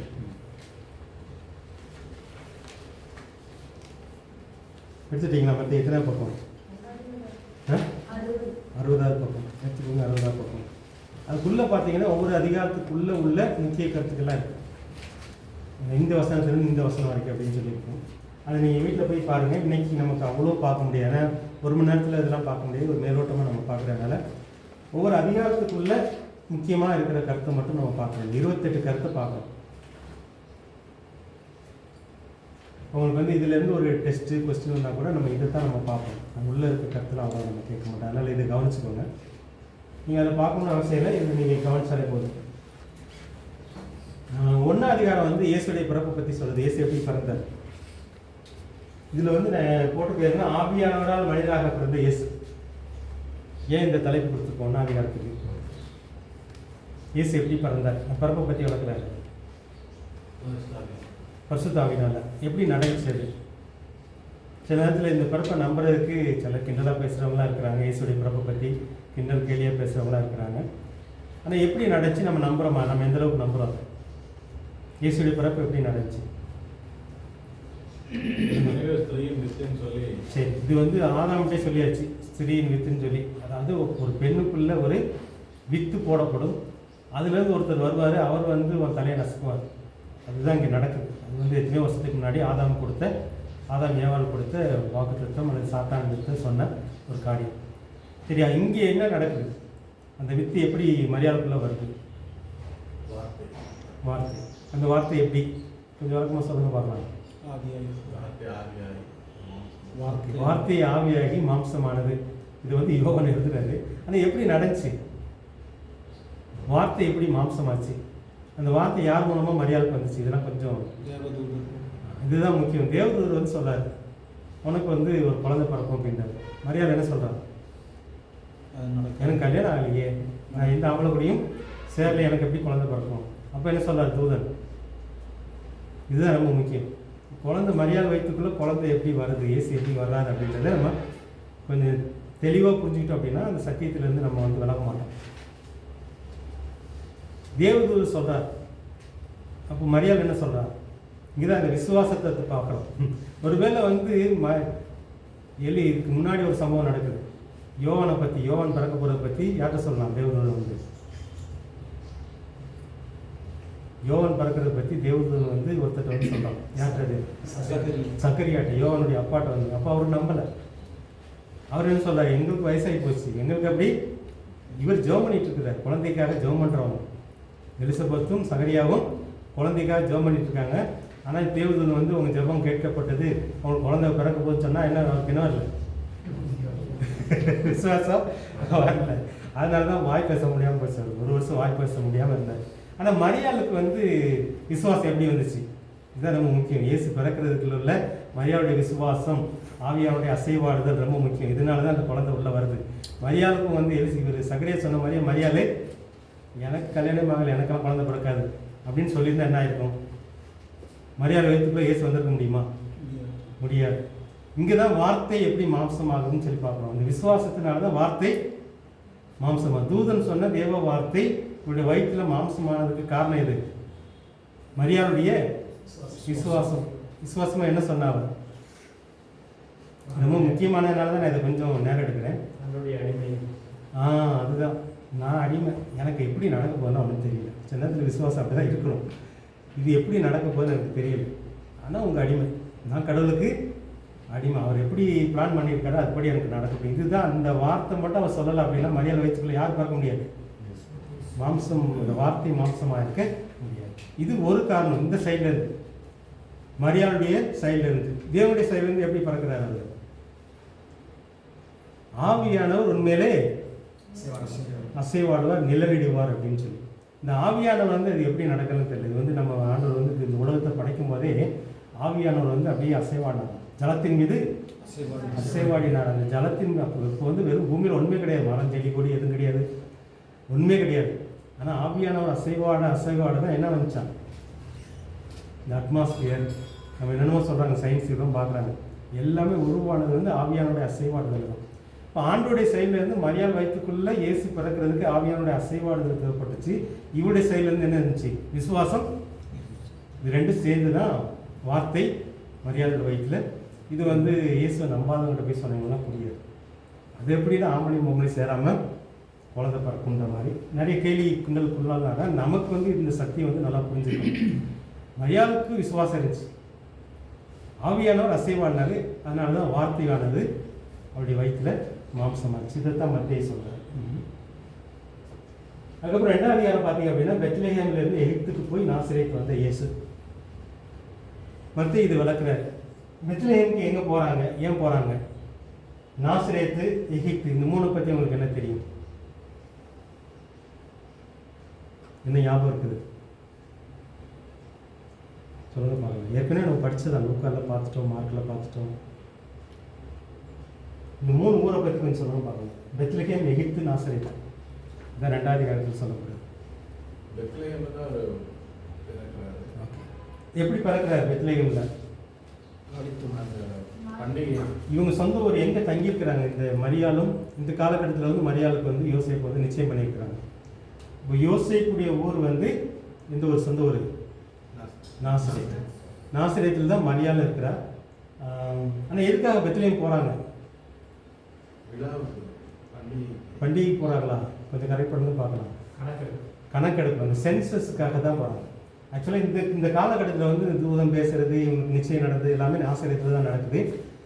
இந்த காலகட்டத்தில் வந்து அந்த ரோம ராஜா ஒருத்தர் வந்து கணக்கெடுக்கிறார். மக்கள்கிட்ட வரி வசூலிக்கணுன்ற நோக்கத்தில் கணக்கெடுக்கிறார். அந்த கணக்கெடுப்புக்காக அவங்கவுங்க சொந்த ஊருக்கு போய் ஆகணும். இந்த யோசேப்பு, மரியாளுக்கு நிச்சயம் பண்ணப்பட்ட யோசேப்பு வந்து சொந்த ஊர் வந்து பெத்லெஹேம். தாவீதுடைய ஊர் தான் இவருடைய பெத்லெஹேம் ஊர். தாவீதுடைய சொந்த ஊர் தான் இந்த யோசேப்புடைய ஊர். ஸோ இந்த சொந்த ஊருக்கு போகிறார். கணக்கெடுப்பில் கலந்துக்கிறதுக்காக தான் அவர் சொந்த ஊருக்கு போகிறார். போகும்போது மரியாதை கூட்டிகிட்டு போகிறார். ஏன்னா நிச்சயம் பண்ணியாச்சு. போன இடத்துல தான் இவங்களுக்கு இயேசு பிறக்கிறான்னு சொல்லி பார்க்கணும். எகிப்து எதுக்காக வருது இங்கே? நாசரேத்துலேருந்து பெத்லகேம் போகிறாங்க, அங்கே வந்து போன இடத்துல கணக்கு கொடுக்குறாங்க, குழந்தை பிறக்குது. எகிப்துங்கிறது ஏன் வருது? இங்கே வந்து அதாவது இந்த இயேசு பிறந்த உடனே ஒரு நட்சத்திரத்தை பார்க்குறாங்க வானசாஸ்திரிகள். எங்கேயோ ராஜா பிறந்திருக்கிறாரு, யூத சமுதாயத்துக்கு ஒரு ராஜா பிறந்திருக்கிறான்னு சொல்லி அவங்க ஆராய்ச்சியில் தெரியுது. வானத்து நட்சத்திரங்களை வைத்து கணிக்கக்கூடிய அறிஞர்கள் அவங்க வானசாஸ்திரிகள்னு சொல்லி பார்க்கணும். ஸோ அவங்களுக்கு வந்து இந்த நட்சத்திரத்தை பார்த்தோன்னா ஒரு ராஜா பிறந்திருக்கிறான்னு சொல்லி அவர் தேடி வராங்க. அதனால இப்போ கிறிஸ்மஸ்க்கு எங்கே பார்த்தாலும் என்ன போடுறாங்க? இந்த நட்சத்திரம் போடுறாங்க. இந்த நட்சத்திரம் வந்து அவங்க வழிகாட்டி கூட்டிகிட்டே வருது. வந்தவங்க எருசலேம் போகிறாங்க. இங்கே போகல, பெத்லகேமுக்கு போகலை. எங்கே போகிறாங்க? எருசலேம் போகல, எருசலேம் போகிறாங்க. ஏன்னா எருசலேம் தான் அந்த காலத்தில் யூதருக்கு தலைநகரம். ராஜா அங்கே தான் பிறந்திருப்பாரு. யூதருக்கு ஒரு ராஜா பிறந்தா எருசலேம் தான் பிறந்திருப்பான்னு சொல்லி அங்கே போகிறாங்க. அங்கே இருந்த ராஜாவுக்கு இந்த செய்தி தெரியுது. தெரிஞ்ச உடனே இப்போ நமக்கு போட்டியாக ஒருத்தன் பிறந்துட்டான் போல, அவனை வந்து வளர விடக்கூடாது, அவனை கொண்டு வரணும். இவங்க என்ன சொல்லுவாங்கன்னா, நீங்கள் போய் இவங்க தேடி போவாங்க. அங்கே இல்லை இயேசு, எருசலேமில் இல்லை, மாளிகையில் இல்லை. அப்போ திரும்ப நட்சத்திரம் அவங்களை வழிநடத்தும் பெத்லகேமுக்கு வருவாங்க, இயேசுவை வணங்குவாங்க. அதுக்கப்புறம் அங்கே எச்சரிக்கப்பட்டு நீங்கள் போய் திரும்ப ராஜாட்ட போகாதுங்க, வேறு வழியில் நீங்கள் ஊருக்கு போகணும்னு சொல்லி அவங்க வந்து வேறு வழியில் ஆண்டவர் நடத்துவார். இவங்க திரும்பி வரல. இந்த ராஜா என்ன சொல்லி அனுப்புவோன்னா, நீங்கள் போய் வணங்கிட்டு அவரை வந்து என்கிட்ட சொல்லுங்கள், நானும் போய் அவரை வணங்கணும் அப்படின்னு தான் ராஜா சொல்லி அனுப்புவார். ஆனால் உள்ள மனசுக்குள்ளே என்ன இருந்துச்சு? ராஜா மனசுக்குள்ளே கொண்டு வரணும், அவன் எங்கே பிறந்திருக்கான்னு தெரிஞ்சு அந்த குழந்தைய நம்ம கொண்டு வரணும். ஆனால் ஆளுங்க வரல, பார்க்க போனவங்க வரல. அதனால் ராஜாவுக்கு பயன்படுத்துது. அவங்க வந்த நாள் இதெல்லாம் கணக்கிட்டு பார்க்குறாரு. 2 வயசு குழந்தை, 2 வருஷத்துக்குள்ளே இருக்கணும். அதனால் 2 வயசு குழந்தை ஆம்பளை பிள்ளை எங்கே இருந்தாலும் நீங்கள் யூத சமுதாயத்தில் கொண்டுருங்கன்னு சொல்லி சட்டத்தை போடுறாரு. ஸோ அந்த சட்டத்திலேருந்து தப்பிக்கிறது தான் எங்கே போகிறாங்க? இப்போ வந்து இராணுவ வீரர்கள் வர்றாங்க, எல்லா யூத கிராமங்களையும் போய் 2 வயசுக்கு கொண்டுறாங்க. நிறைய பிள்ளைகள் கொல்லப்படுறாங்க. அதனால் ராகினுடைய அழுகை பெரிய இதாக சொல்லுவாங்க. அது வந்து பழைய ஏற்பாட்டு தீர்க்க தரிசனம் இங்கே நடந்ததாக சொல்லப்படும். நிறைய யூத பிள்ளைகள் வந்து 2 வயசு ஆண் பிள்ளைகள் கொல்லப்படுவாங்க. ஆனால் ஆண்டவர் வந்து இவரை வந்து தப்பிக்க வைக்கிறதுக்காக எகிப்துக்கு தப்பி போக சொல்கிறார். யோசேப்கிட்ட கனவுல இருக்கும். ஸோ இந்த சம்பவம் தான் 2ஆம் அதிகாரத்தில் பார்க்கலாம். ஸோ 1-2 அதிகாரம் வந்து இயேசுடைய பிறப்பை பற்றி, அதில் நடந்த சம்பவங்களை பற்றி வந்து இதில் ஏதாவது உங்களுக்கு சந்தேகம் இருக்கலாம்? அந்த சீசர்கள் பார்த்து அவர் நாடு திரும்புறதுக்கு 2 வருஷம் ஆச்சுன்னு சொல்லி அதாவது கணக்கு போட்டு பார்க்குறாங்க. வந்தது, அவங்க பிறந்த நாள், இந்த வந்த நாள், அதுக்கப்புறம் அவங்க திரும்ப வராத இதெல்லாம் கணக்கு போட்டு பார்க்குறாங்க. இவரும் அப்போ 2 வயசு, ஒரு 2 வருஷத்துக்குள்ளே இருக்கும் அப்படின்றது தான் ஒரு தோராயமான கணக்கு. ரொம்ப அக்யூரேட் கணக்கெலாம் கிடையாது. ஒரு 2 வருஷத்துக்குள்ளே தான் இது நடந்திருக்கணும், இயேசு பிறந்திருக்கணும், இந்த ராஜா பிறந்திருக்கணும். அதனால் 2 வயசு குழந்தையெல்லாம் கொண்டுட்டா அவரும் அதில் முடிஞ்சிருவார் அப்படின்றதான் திட்டம். இந்த நாட்பார்க்கிறவர்களும் அந்த பார்க்குறவங்க அவங்க நாடு வந்து திரும்பினது 2 வருஷம் ஆச்சு அப்படின்னு. அவங்க திரும்பினது 2 வருஷமாக இருக்காது. ஆனால் இவர் எத்தனை நாளில் ரியலைஸ் பண்ணான்னு தெரியல, ஏன் வரல அப்படின்றது எந்த நாளில் ரியலைஸ் பண்ணான்னு தெரியும். ஆனால் அவங்க போயிட்டாங்க. அவங்க வந்து இயேசுவை பார்த்துட்டு வணங்கிட்டு காணிக்கெல்லாம் கொடுத்துட்டு அவங்க ஊருக்கு போயிட்டாங்க. ஆனால் ஆள் திரும்ப வரல. அந்த காலத்தில் பஸ் இதெல்லாம் கிடையாது, நடந்ததுலாம் நடக்கும், எல்லாமே நடக்கிறது. அவங்க எந்த ஊர்லேருந்து வந்தாங்க சொல்லப்படலாம். ஆனால் திரும்ப அவங்க எருசலேமுக்கு வரலன்றவொடனே அந்த ராஜா வந்து சரி நம்மளை ஏமாற்றிட்டாங்க, அவங்க நம்ம வந்து எச்சரிக்கையாக இருக்கணும், நமக்கு போட்டியாக ஒரு ராஜா வந்துடக்கூடாதுன்னு சொல்லி இந்த திட்டத்தை போடுறாரு, இந்த சட்டத்தை போடுறாரு. இது வந்து கிட்டத்தட்ட நீங்கள் பழைய ஏற்பாட்டு கனெக்ஷன் இப்போ வந்து மத்திய எழுதும்போது பார்த்தீங்கன்னா எப்படி மோசையை வந்து கொல்லணும், இஸ்ரேல் மக்களை வந்து எகிப்திலேருந்து விடுவிக்கிற மோசையை வந்து கொல்லணும்னு சொல்லி அந்த ராஜா ஒரு சட்டம் போட்டார். என்ன ராஜா? அந்த ராஜா எகிப்து ராஜா, பார்வோன் ராஜா. ஆம்பளை பிள்ளை எங்கே பிறந்தாலும் இஸ்ரேல் மக்களுக்கு ஆம்பளை பிள்ளை பிறந்தால் கொண்டுருங்கன்னு சொல்லி. அதே மாதிரி தான் இது வந்து பழைய ஏற்பாட்டுக்கும் புதிய ஏற்பாட்டுக்குள்ள கனெக்ஷன் மத்திய கொஞ்சம் நடக்கிறது. அங்கே எப்படி வந்து அந்த சட்டத்தின் மத்தியில் மோசை ஆண்டவர் தப்பி வச்சார், அதே மாதிரி இங்கே வந்து இது கிட்டத்தட்ட சாத்தானுடைய திட்டமாக இருக்கலாம், இந்த ராஜா மூலமாக செயல்படுகிற சாத்தானுடைய திட்டமாக இருக்கலாம். ஆண்டோடைய திட்டம் நிறைவேறதை நம்ம பார்க்கலாம். முக்கியமாக வந்து சாத்தான் பல திட்டம் போடலாம் அழிக்கிறதுக்கு, ஆனால் ஆண்டோடைய திட்டம் தான் நடக்கும் அப்படின்றத நம்ம இதில் புரிஞ்சுக்கிறோம். வேறு ஏதாவது கேள்விகள் இருக்கா இந்த 2 அதிகாரத்தில்? மற்றெல்லாம் வந்து ஒரு மாதிரி போதனைகள் தான் வரும். இந்த 2 அதிகாரம் முக்கியமானது. இந்த பிள்ளைங்களெல்லாம் கொண்டாங்க இல்லைங்களா? ம். அப்போ அவங்களுக்கு நியாயம் தீர்ப்பு கிடைக்குமா? கிடைக்கும். அந்த பார்வோன் ராஜா பிள்ளைகளை கொண்டாடல, அதே மாதிரி தான் அவன் பிள்ளை செத்துச்சு. ஆனால் அவனும் தலைப்பிள்ளைலாம் சாகல. அதே இதான் நியாயத்தீர்ப்பு வந்து எல்லாருக்குமே இருக்குது. அது வந்து கணக்கு தான். அந்த அது இயேசு கணக்கு தப்பிக்க முடியாது. இயேசுனுடைய அந்த வயசுல தனக்கு கொண்டாங்க. ஆமாம் பண்ணாங்க. பிள்ளைங்கள்லாம் பரலோகத்துக்கு இருக்கும். இயேசு காலகட்டத்தில் பிறந்த ஆண் பிள்ளைங்கள்லாம் பரலோகத்துக்கு இருக்கும். ஆனால் கொன்ன அவங்களுக்குரிய நியாயத்தீர்ப்பு கண்டிப்பாக இருக்கும். அது தப்பிக்க முடியாது. அதே மாதிரி தான் பார்வோன் ராஜா கொன்ன நியாயத்தீர்ப்பை தான் நம்ம பார்க்குறோம். பார்வோனுடைய மகன் செத்து போகிறத பார்க்குறோம். தலைப்பில்லை புரியும் சங்கார தூதன். தேவன் வந்து சும்மா அனுப்பல சங்கார தூதனை, நியாயத்தீர்ப்பு தான். இயேசு பெத்லகேம் இருக்கும்போது அங்கே வந்து அன்னைக்கு பண்டிகை கிழமை இல்லை, அந்த கணக்கெடுப்பு தான் போகிறார். பெத்லகேம் போகிறார், பண்டிகை கிடையாது. பண்டிகைக்காக அவங்க போகிறதெல்லாம் நாசரேத், இங்கே எருசலேம் தான் போவாங்க. நாசரேத்துலேருந்து எருசலேம் போவாங்க. அந்த பகுதியில் யூதர்கள் ஒருங்கிணைத்த ஒரு விழா இருந்துச்சு. அதனால் அங்கே வந்து இடம் கிடைக்கல, சத்திரத்தில் இடம் கிடைக்கல அப்படின்றாங்க. இருக்கலாம். ஆனால் இதில் இல்லை, நம்ம எக்ஸ்ட்ரா ஹிஸ்டாரிக்கல் புக்கில் தான் அந்த மாதிரி இருக்குதுன்னு தெரியல. ஆனால் கன்ஃபார்ம் பண்ணலாம். ஒருவேளை ஏன் இடம் கிடைக்கலன்னா நிறைய பேர் அங்கே போயிடுறாங்க, சொந்த ஊருக்கு போகிறாங்க. இது வந்து எதுக்காக அப்படின்னா, இது ஒரு அடையாளம் சொல்லணும். அது நிறைய காரியம் நம்ம பார்க்கும்போது அங்கே நிறைய குழந்தை பிறந்திருக்கலாம் சத்திரத்திலேயே. ஆனால் இயேசு வந்து அதில் வாக்குத்தத்தம் பண்ணப்பட்ட ஒரு மேசியான்றதுக்கு இந்த மேய்ப்பர்கள் தெரிஞ்சுக்கிறதுக்காக குழந்தைய வந்து துணியில் சுற்றி மாட்டுக்கு தீனி போகிற இடத்துல படுக்க வச்சுருப்பாங்க. இது ஒரு அடையாளம். அவங்களுக்கு நேர்ந்த சம்பவங்கள் வேறு. அவங்களுக்கு ரூம் கிடைக்கல, தங்குறதுக்கு ரூம் கிடைக்காதனால அவங்க மாட்டு தோட்டத்தில் தங்க வேண்டியது அங்கே பிறக்குது. இதெல்லாம் ஒரு இதாக பார்க்குறோம். நம்ம வந்து அன்று ஒரு அடையாளத்தை கொடுக்குறது. பழைய ஏற்பாட்டிலே ஏசியாவில் சொல்லப்பட்ட அடையாளங்கள் தான் இங்கே நிறைவேறது நம்ம பார்க்குறோம். இயேசு எகிப்தில் இருந்திருக்கிறாரு. அதான் இங்கே வந்து எயித்து தச்சு போகிறாங்க. எத்தனை நாள் அங்கே இருந்தாங்கன்னு தெரியல. அதுக்கப்புறம் எயித்து தப்பிச்சு போய் அங்கே தான் கொஞ்ச நாள் இருக்கிறாங்க. இந்த ராஜா சாகிற வரைக்கும், இந்த ஆண் பிள்ளைகள் 2 வயசு பிள்ளைகள்லாம் கொடுத்து சட்டம் போட்டாங்க. அந்த ராஜா சாகிற வரைக்கும் அங்கே தான் இருக்கிறாங்க. அதுக்கப்புறம் தான் தூதன் வந்து சொல்லி அந்த ராஜா இறந்துட்டா நீங்கள் போகலாம் அப்படின்ட்டு போகலான்ட்டு வருவாங்க. வந்ததுக்கப்புறம் பெத்லகேம் போகலான்னு வருவாங்க. பெத்லகேம் வேணாட்டு திரும்ப நாசரேத்துக்கு வந்துடுவாங்க. இயேசு வளர்ந்த ஒரு நாசரேத்து. எகிப்தில் எத்தனை வருஷங்கள் இருந்தாங்கன்னு தெரியல. என்னுடைய மகனை எகிப்திலிருந்து வரவழைப்பேன், அந்த தீர்க்க தரிசனத்தையும் மத்திய குறிப்பிடுறாரு. ஸோ எல்லா தீர்க்க தரிசனத்தையும் மத்திய குறிப்பிட்டுட்டே இருப்பார். இதெல்லாம் அப்படி நடந்துச்சு. என்னுடைய புத்திரனை, என்னுடைய சிரேஷ்ட புத்திரனை நான் எகிப்திலிருந்து வரவழைப்பேன்னு ஒரு வாக்குத்தத்தம் தரும். ஸோ அது அந்த மாதிரி நடக்குதுன்னு சொல்லுவார். வேறு ஏதாவது? ஆனால் எகிப்தில் எத்தனை வருஷம் இருந்தான்றதெல்லாம் குறிப்பிடப்பாரு. எத்தனை வயசில் அவர் இங்கே வந்தாருன்னு தெரியும். ஆனால் இவங்க வந்து வருஷம் எருசலேம் போவாங்க. என்ன பண்டிகை கொண்டாடுறதுக்காக? பஸ்கா பண்டிகை கொண்டாடுறதுக்காக போவாங்க. அப்போ இயேசுவும் கூட போகிறார். இப்போ 12 வயசில் நடந்த சம்பவத்தை லூக்கா எழுதுறாரு. ஆனால் இவர் எதுவுமே அதை பற்றி எழுதுறாரு. வேற ஏதாவது சந்தேகம் இருக்குதா? அடுத்த அதிகாரம் பார்த்தீங்கன்னா, இயேசுவை மக்களுக்கு அறிமுகப்படுத்திய யோவான். யோவானுக்கும் இயேசுக்கும் எத்தனை வயசு வித்தியாசம்? 6 மாதம் தான் வித்தியாசம். ஸோ இவர் வந்து வழியை ஆயத்தப்படுத்துகிறார். இயேசு வந்து யாருன்னு சொல்கிறதுக்காகவே யோவானை, அதனால தான் மனுஷனில் பிறந்ததே யோவானை விட பெரிய யாரும் இல்லைன்றது ஆண்டவர் சொன்னார். அதுக்காகவே யோவானை வந்து ஆண்டவர் பறக்க வைக்கிறாரு. இயேசுவை அறிமுகப்படுத்தணும், இயேசு யாருன்னு சொல்லணும். நான் வந்து தண்ணியில் ஞானஸ்நானம் கொடுக்க ஆரம்பிச்சது யோவான். அதுக்கு முன்னாடி அதெல்லாம் கிடையாது. அப்போது இயேசு வர்றதுக்கு முன்னாடியே ஞானஸ்நானம் ஆரம்பிச்சு. அதான் யோவான் மூலமாக ஆரம்பிச்சிருச்சு. ஆனால் எத்தனை நாள் இவர் 30 வயசில் ஊழியத்தை ஆரம்பிக்கிறாரு. யோவான் எத்தனை வயசில் ஊழியத்தை ஆரம்பித்தாருன்னு தெரியல. ஒருவேளை அவர் ரொம்ப முன்னாடியே ஆரம்பிச்சிருக்கலாம். ஏன்னா அவர் சின்ன வயசுல வளர்ந்ததே வந்து அது வளர்ந்துருக்கிறது தான். அதனால் யோவான் வந்து வித்தியாசமான ஒரு வாழ்க்கையை வாழ்ந்தவர். அவர்கிட்ட ஆவியானவர் பேசி அவர் தான் ஞானஸ்நானம் கொடுக்க சொல்லி, அவர் நிறைய ஊருக்குள்ளெல்லாம் போய் பிரசங்கம் பண்ணல.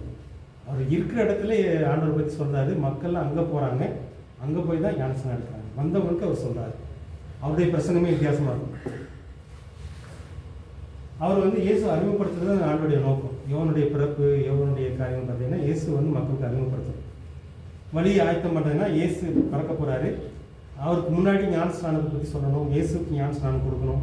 இது எல்லாத்தையுமே வந்து தெய்வ திட்டமாக பார்க்கணும். யோவான் மூலமாக அதை நிறைவேற்றுறார். யோவானை பற்றியும் தீர்க்க தரிசனம் சொல்லப்பட்டிருந்துச்சு. எலியாவின் ஆவியுடையவனாக இருப்பான், எலியாவை போல தோளுடைய உடைத்திருப்பான், அவன் ரஃப் அண்ட் டப்பாக இருப்பான். இந்த மாதிரி எலியாவுடைய குணாதிசயங்கள்லாம் வந்து இந்த யோவானுக்கு இருக்குன்னு சொல்லி. அதனால தான் எலியாவே திரும்ப பிறந்தான்ற மாதிரிலாம் சொல்லுவாங்க. ஆனால் மறுபிறப்பு நமக்கு கிடையாது. எலியா திரும்ப மறுபடியும் யோவானா பிறக்கல, அந்த மாதிரி சத்தியங்கள் நமக்கு கிடையாது. எலியா வேற, யோவான் வேற. இல்லை ஏதாவது குழப்பம் இருக்குதா? எலியாவுடைய ஆவி உடையவனாக இருக்கு.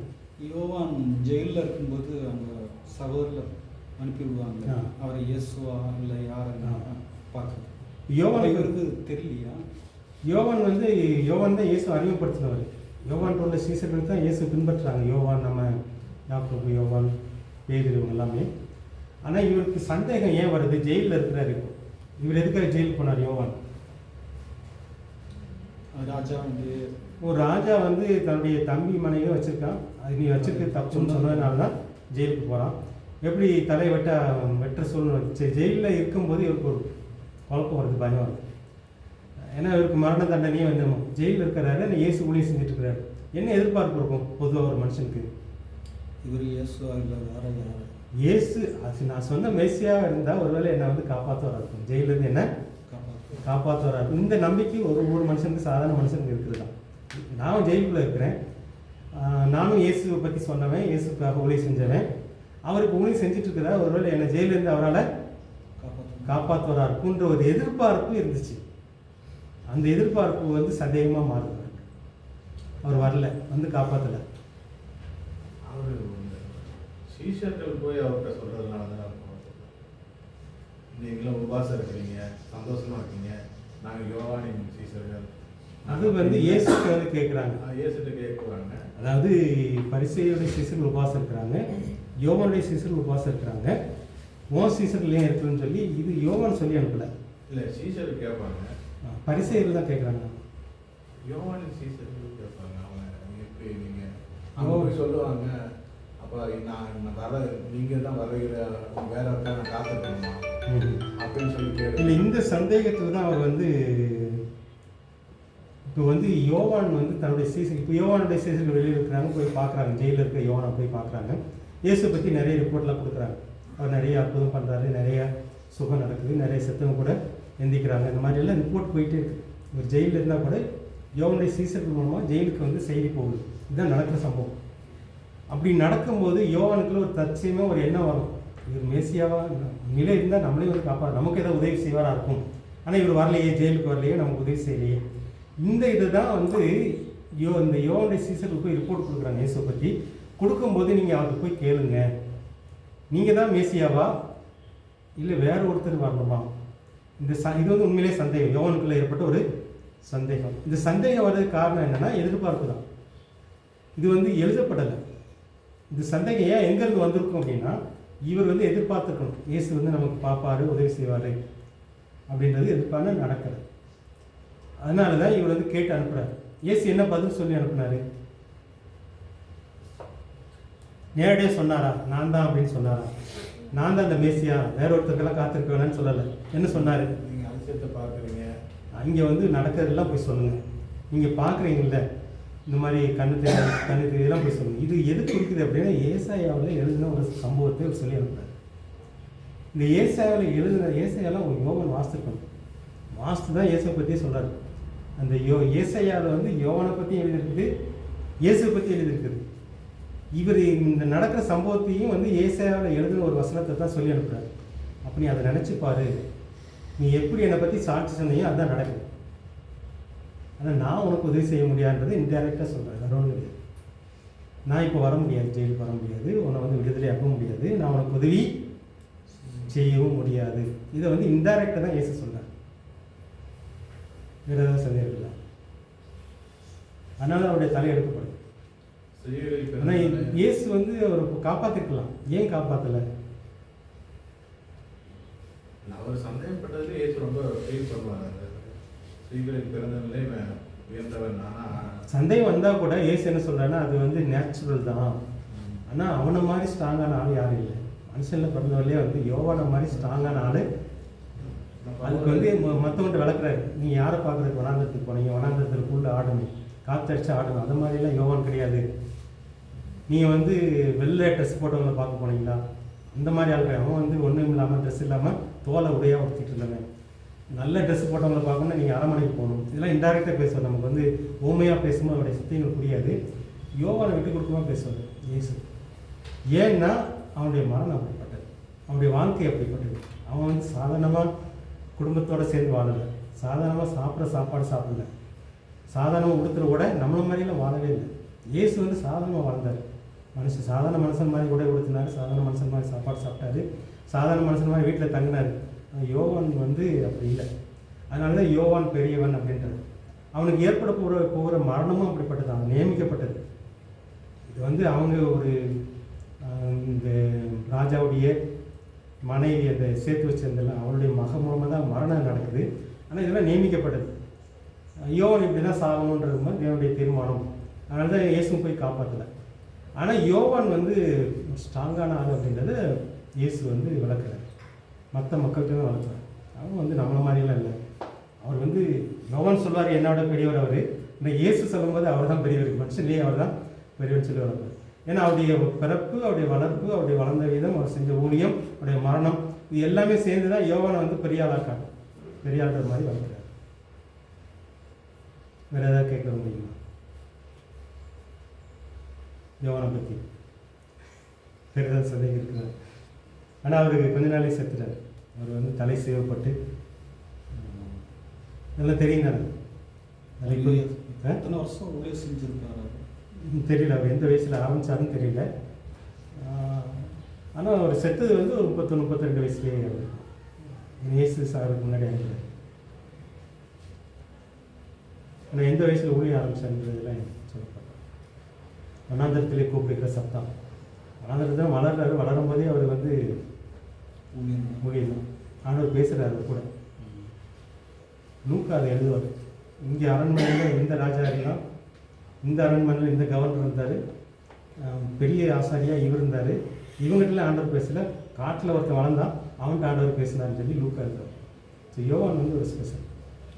இயேசு வந்து அங்கே அப்பா அம்மா கூட இருந்து நிறைய வேலை செஞ்சுருக்காரு. ஆமாம், ஒரு 30 வருஷம். இயேசு வந்து ஒரு சாதாரண 30 வயசு வரைக்கும் சாதாரண மனுஷனாக தான், சாதாரண அந்த இடையில டைம் கிடைக்கும்போது தானே இந்த ஊழியம் செஞ்சுருக்காரா?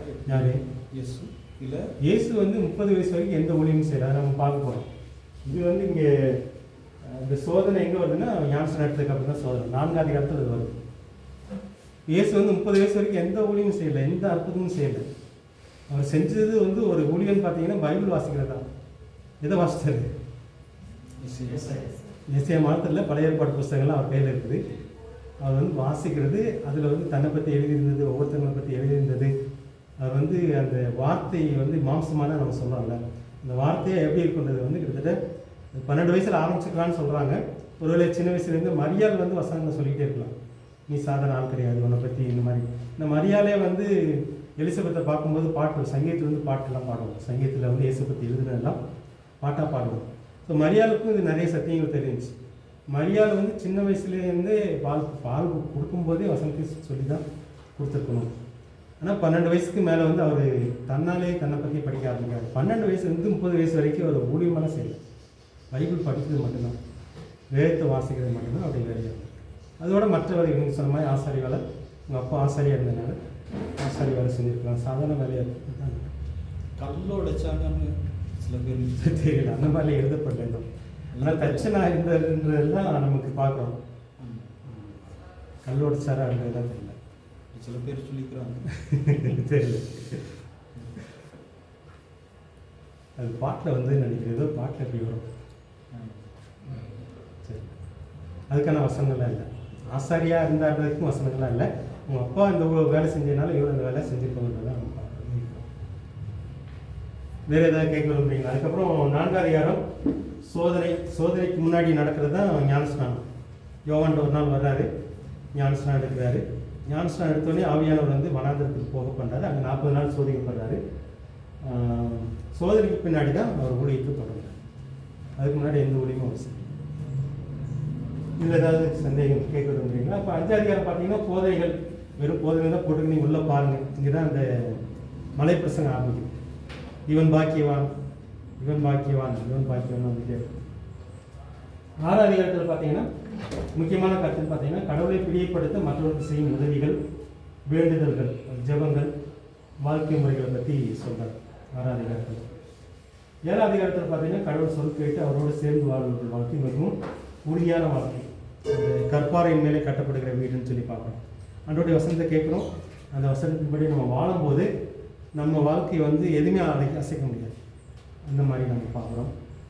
அப்புறம் 8ஆம் அதிகாரத்தில் பார்த்தீங்கன்னா நோய்களையும் பலவீனங்களையும் தன்மேல் ஏற்றுக்கொண்ட இயேசு. இது ஏசாயாவில் எழுதப்பட்டது. அவர் வந்து நம்முடைய பாடுகளையும் நடை துக்கங்களையும் சுமந்து கொண்டான்னு சொல்லி ஏசாயாவில் எழுதப்பட்டது. இவர் ஒரு இடத்துல வந்து இயேசு நிறைய வியாதிஸ்டில் குணமாக்குவார். குணமாக்கும் போது மத்திக்கு வந்து ஆவியானவர் ஞானம் பழைய ஏற்பாட்டு இந்த வசனத்தை ஞாபகப்படுத்துறது. இவர் வந்து எல்லாத்தையும் ஏற்றிக்கிட்டார். இதில் இந்த புரிகிற கொஞ்சம் கஷ்டமான சக்தி தான். நமக்கு பல வியாதிகள் இந்த பூமியில் பார்க்குறோம். ஒருவேளை நம்ம புதுசாக வியாதிகளும் வரும். எல்லா வியாதியும் சேர்ந்து அவர் உடம்புல ஏற்றுக்கிட்டாரு அப்படின்றத சக்தி. ஆனால் அதை நம்புறவங்களுக்கு அந்த வியாதி இருக்குன்றது சொல்லி பார்ப்போம். இது நம்புறதுக்கு நிறைய கஷ்டங்கள், நிறைய பேருக்கு நம்பிக்கையில் கஷ்டங்கள் பார்க்குறோம். இந்த விசுவாசம் எங்கேருந்து வரணும் அப்படின்னு நமக்கு ஒரு வியாதி வந்துச்சு அப்படின்னா நம்ம அறிக்கையிடும் போது என்ன சொல்லணும் அப்படின்னா, இந்த வியாதியை, இந்த சர்க்கரை வியாதியை இயேசு தான் உடம்புல ஏற்றுக்கிட்டது, இந்த பிபியை இயேசு தான் உடம்புல ஏற்றுக்கிட்டது. அந்த நம்பிக்கை வர்றதுக்கு கொஞ்சம் உடல் ஆகாது. இந்த நம்பிக்கை வரும்போது தான், அதை அறிக்கையிடும் போது தான் அந்த அவர் ஏற்றுக்கிட்டதுனால அவர் உடம்புல காயம் ஏற்பட்டுச்சு, தழும்பு ஏற்பட்டுச்சு. பேர் எழுதுறாரு. அதுக்கப்புறம் பார்த்தீங்கன்னா அவர் உடம்புல சும்மாலாம் இல்லை, அவர் உயிர் தழும்போது சும்மாலாம் தழும்போட எலும்பில் அந்த சுகத்தை நமக்கு கொடுக்கணும். வியாதி அவர் ஏற்றுக்கொண்டாரு, சுகத்தை நமக்கு கொடுக்கணும். ஸோ அதுதான் அந்த சத்தியமெல்லாம் இதில் வந்து அடங்கியிருக்குன்னு சொல்லி பார்ப்போம். இதாக கேட்க விரும்புகிறீங்களா? நோய்களையும் பலவீனங்களையும் தன்மையில் ஏற்றுக்கொண்ட இயேசு. இந்த நோய் நம்ம உடம்புக்கு மாத்திரம் தானே, இல்லை ஜீவனுக்கு இல்லையா? நல்ல கேள்வி. நோய் வந்து உடம்புக்கு மாத்திரம்தான். ஆனால் அந்த நோய் வந்து சில நேரத்தில் அவிசுவாசத்தை கொண்டு போயிடும். வந்து யோபுக்கு நோய் வந்துச்சு, பெரிய நோய் தான். ஆனால் அவர் கடைசி வரைக்கும் என் உடம்பே அழிவு போனாலும் பரவாயில்ல, நான் மீட்ப உயிரோடு இருக்கிறத நான் பார்ப்பேன். எல்லாரும் சொல்லுவாங்களா? எல்லாரும் சொல்லுவாங்களா? நோய் வந்து உடம்புக்கு மட்டும்தான் நோய். அந்த நோய் வந்து ஒரு சோதனை. அந்த நோய் வந்து நோய் மூலமாக சாத்தா வந்து வேலை செய்வோம். என்ன வேலை செய்வோம் அப்படின்னா, எப்படியாவது இயேசு மறுதளிக்க வைக்கணும். இப்போ வந்து யோவானுக்கு சந்தேகம் வந்தோம்னா நமக்கு சந்தேகம் வரும். இந்த இயேசு உண்மையிலே நோய் ஏற்றுக்கிட்டாருன்னா நான் ஏன், அப்போ அது உண்மை இல்லை போல. இந்த பொய்யை வந்து நம்ப வைக்கிறதுக்காக அவன் பல வேலைகள் செஞ்சுட்டே இருப்பான், பல சந்தேகங்களை கொடுத்துட்டே இருப்பான். அதெல்லாம் உண்மையாக இருக்க போல. இயேசு தழும்போட இருந்துச்சாரு, இயேசு தழும்பு நம்ம சுகமாக்கலாம், இன்னும் ஆகலையே. ஸோ இந்த மாதிரி சந்தேகங்களை கொடுத்து அவன் நோக்கம் என்ன அப்படின்னா, அந்த இயேசு மேலே வச்ச விசுவாசத்தை, நம்பிக்கையை நம்ம இறக்க பண்ணணும். இது வந்து சோதனையில் இன்னொரு கட்டம், வியாதியில் இன்னொரு கட்டம். இது உடம்புக்கு மட்டும்தான். வியாதியில் நம்ம செத்தா கூட எங்கே போகிறோம்? இயேசு ஏற்றுக்கொண்டோம், ஞானஸ்நானம் எடுத்துட்டோம், வியாதியில் நம்ம சாகுறோம். வியாதியில் செத்தா கூட எங்கே போகிறோம்? நம்ம மண்ணுக்கு தான் போகிறோம். உடம்பு மண்ணுக்கு போவோம். அந்த மண்ணை மட்டும் யோசிக்க வேண்டாம். உடம்பு தான் மண்ணுக்கு போவோம். நம்ம எங்கே போகிறோம்? பல்லவத்துக்கு போகிறோம். இந்த விசுவாசம் மாறக்கூடாது. வியாதியில் சாகுறாங்க, ஒரு பாஸ்டர், ஒரு பெரியாரோ ஆக்சிடென்ட்லையோ வியாதியில் சாகுறாங்க. ஏதோ ஒரு, ஆனால் இந்த சத்தியம் புரியல, அந்த விசுவாசத்தில் அவங்களுக்கு வளர்ச்சி இல்லை, அதனால சாகுறாங்க. ஆனால் அவங்க எங்கே போவாங்கன்னா, நான் நித்தியத்தான் போவாங்க. அவங்க நித்தியத்துக்கு போகிறதுக்கு என்ன தகுதி? பல்லவத்துக்கு போகிறதுக்கு என்ன தகுதி? ஞானஸ்நானம். ஞானஸ்நானம் எதை சொல்லி எடுக்கிறோம்? ஞானஸ்நானால உங்களுக்கு 2 காரியம் மனசில் வரணும். என்ன விசுவாசம்? விசுவாசம் தான். என்ன விசுவாசம்? 2 விசுவாசம் வேணும். இல்லை, இயேசு என் பாவத்துக்காக செத்தார். ஒன்று செத்தது மேலே ஒரு விசுவாசம். இயேசு என்ன புதுசாக வாழ வைக்கிறதுக்காக, புதிய வாழ்க்கை கொடுக்கறதுக்காக உயிரோட எந்திரிச்சு. இந்த 2 ஞாபகம் வச்சுக்கோங்க. ஞானஸ்நானம் வந்தோடனே இந்த 2 விசுவாசம் வரணும். இந்த விசுவாசத்தின் அடிப்படையில் நம்ம எங்கே போகிறோம்? பரலோகம் போகிறோம். இந்த விசுவாசத்தை இழந்துட்டோம் அப்படின்னா எங்கே போவோம்? இதுதான், வேறு ஒன்றும் வச்சுக்காது. மற்றதுக்கு வந்து நம்ம செஞ்ச பாவங்கள், அதுக்கு நியாயத்திற்கு இங்கே இருக்குது, அங்கே இருக்குது, அதெல்லாம் அப்புறம் குற்றம் குறைகள் வந்து நம்ம வந்து நல்லவன்றதுனால பருவத்துக்கு போகிறது கிடையாது. நீங்கள் நிறைய தான தர்மம் பண்ணதுனால பருவத்துக்கு போகிறது கிடையாது. நிறைய பேர் உதவி செஞ்சதுனால பருவத்துக்கு போகிறதுலாம் கிடையாது. அதெல்லாம் வேறு. அதுக்குரிய நன்மைகள் வேறு, அதுக்குரிய பிரதிபலன் வேறு. அது செய்யணும். அது வந்து பரலோகத்துக்கு நம்மளை கொண்டு ஒரே ஒரு காரியம் தான் பரலோகத்துக்கு கொண்டு போகும். எது? இயேசுடைய மரணத்தின் மீதும் உயிர்த்தலின் மீதும் வைக்கிற நம்பிக்கை, விசுவாசம் மட்டும்தான் பரலோகத்துக்கு. இந்த வியாதி அடுத்தது. வியாதி வந்துருச்சு, விசுவாசத்தில் ஜெயிக்கிறவங்க இருக்கிறாங்க, விசுவாசம் இல்லாமல் தோக்குறவங்க இருக்காங்க. இதுக்கும் பரலோக நரகத்துக்கும் கனெக்ஷன். உங்களுக்கு வியாதி வந்துருச்சு, விசுவாசத்தின் மூலமாக நீங்கள் ஜெயிக்கலாம், மருந்து மூலமாக நீங்கள் ஜெயிக்கலாம், அதெல்லாம் தப்பே கிடையாது. விசுவாசம் மூலம் ஜெயிச்சிங்கன்னா ஒரு பாராட்டு கிடைக்கும். நானே கூட யோசிச்சிருக்கேன், நான் ஒருவேளை அவிசுவாசத்தில் நான் செத்து போயிருப்பேன்னா அங்கே போனோடனே இயேசு என்னை பார்த்து என்ன சொல்கிறாரு, எனக்கு ஒரு வியாதி வருது, மரணத்தை சந்திக்கிற ஒரு வியாதி வருது, எனக்கு விசுவாசம் இல்லை, போயிடுச்சு, உயிர் போயிடுச்சு, நான் யாரை சந்திக்க போகிறேன்? இயேசு சந்திக்க போகிறேன். போனோன்னு என்ன சொல்லுவார்? ஒன்று விசுவாசம் எங்கே போச்சு, அடுத்த விசுவாசி ஏன் பயப்பட்ட, ஏன் சந்தேகப்பட்ட, கொஞ்சம் என்னை நம்பியிருந்தேன்னா, என் தலைமை நம்பியிருந்தேன்னா இன்னொரு 10 வருஷம் வாழ்ந்துருக்கலாமே, இன்னொரு 20 வருஷம் போகிறது பரவாயில்ல. இந்த உங்களுக்கு தெளிவு உங்களுக்கு இருக்குன்றதுக்காக நான் கொஞ்சம் நேரம் சொல்கிறேன். நம்ம போகிறது இந்த விசுவாசத்தின் அடிப்படையில் இயேசுடைய மரணத்தையும் நூறு விசுவாசிக்கிறது மூலமாக நம்ம இயேசுட்டு போகிறோம். அங்கே போனால் திட்டும் கிடைக்கும், பாராட்டும் கிடைக்கும். நீங்கள் நல்ல விசுவாசத்தில் வளர்ந்து ஒரு 90 வயசு வரைக்கும் நல்ல எல்லா வேலையும் முடிச்சுட்டு இயேசு சொன்ன மாதிரி எல்லாம் முடிந்தது, பவுல் சொல்கிற மாதிரி என்னுடைய ஓட்டத்தை ஓடி முடித்து விசுவாசத்தை காத்துக்கொண்டு ஜீவ கிரீடம், இந்த மாதிரி நீங்கள் சொல்லிவிட்டு ஒரு 80 வயசு 90 வயசில் போகிறீங்கன்னா பாராட்டுங்க, நல்லா திட்டு இருக்குது. ஆனால் போகிறது எங்கே? சந்திர கேட்ட கேள்விக்கு பதில் கிடைச்சிச்சுன்னு நினைக்கிறேன். ஆனால் இப்போ இங்கே நமக்கு அவிசுவாசத்தோட போராட்டம் இருக்குது. ஏன்னா இந்த தழும்பை நம்புறதுக்கு நம்மளால் முடியாது. நிறைய டாக்டர் வந்துட்டாங்க. நம்ம காலம் ஒரு 10-50 வருஷத்துக்கு முன்னாடினா கொஞ்சம் ஈஸியாக நம்பிக்கை வந்திருக்கும். ஆனால் இப்போ நிறைய மருத்துவத்தை பார்த்துட்டோம், நிறைய டாக்டர், நிறைய செய்திகள் கேள்விப்படுறோம். அதனால் இயேசு தழும்பு மேலே நமக்கு விசுவாசம் வைக்கிறதுக்கு என்ன இருக்குது? போராட்டம் இருக்குது. இயேசு என் பாவத்தை சுமந்தார், பாவத்தை மாத்திரத்தில் வியாதியும் சுமந்தார். இந்த வசனம் பொய்யா? அப்போ இயேசு என் வியாதியை சுமந்தார்ன்றது பொய்யா? இல்லை, பாவத்தை சுமந்த மாதிரி வியாதியும் சுமந்தார். ஆனால் நம்மளால் நம்ப முடியல. நம்மளால் தான் அந்த சுகம் நமக்கு, ஆனால் இது எல்லாத்துக்கும் போராட்டம். இதுதான் அந்த வேறு ஏதாவது கேட்க விட முடியலாம். நோய்களையும் பலவீனங்களையும் சுமந்து கொண்டே இயேசு. அடுத்தது 9வது அதிகாரத்தில் பார்த்தீங்கன்னா கடவுளை வழங்கும் பழைய முறைமைக்கும் புதிய முறைமைக்கும் வித்தியாசம் தான் நீங்கள் கேட்டது. யோவான் சீசர்கள் கேட்குறாங்க, ஃபாஸ்டிங் இருக்கிறாங்க, மோசீசர்களையும் இல்லை. இப்போ இயேசு என்ன சொல்கிறாருன்னா, யோவான் வரைக்கும் நியாயப்பிரமாணம் ஆளுகை செஞ்சு, இல்லை யோவானுக்கு அப்புறம் மக்களை காப்பாற்றுறதுக்கு தேவன் வேறு திட்டம், அது ஏன் மூலமான திட்டம், ஏன் கூட சேரணும், நான் கொடுக்குற ஆவியானவரை பெற்று அது மூலமாக அவங்க வாழணும். அதனால தான் பழைய முறைக்கும் புதிய முறைக்கும் வித்தியாசம் இருக்குது. ஃபாஸ்டிங் இருக்கிறது பழைய முறை.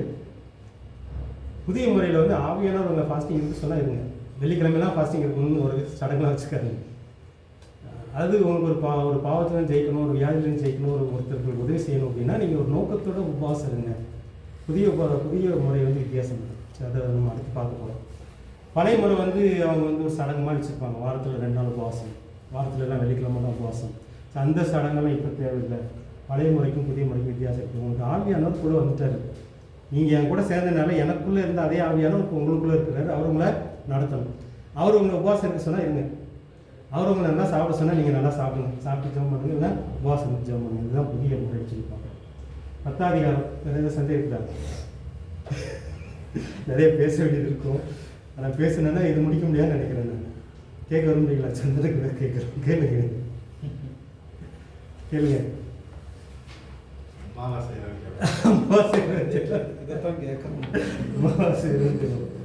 அது புதுசாக கண்டுபிடிச்சிருக்கிறாங்க.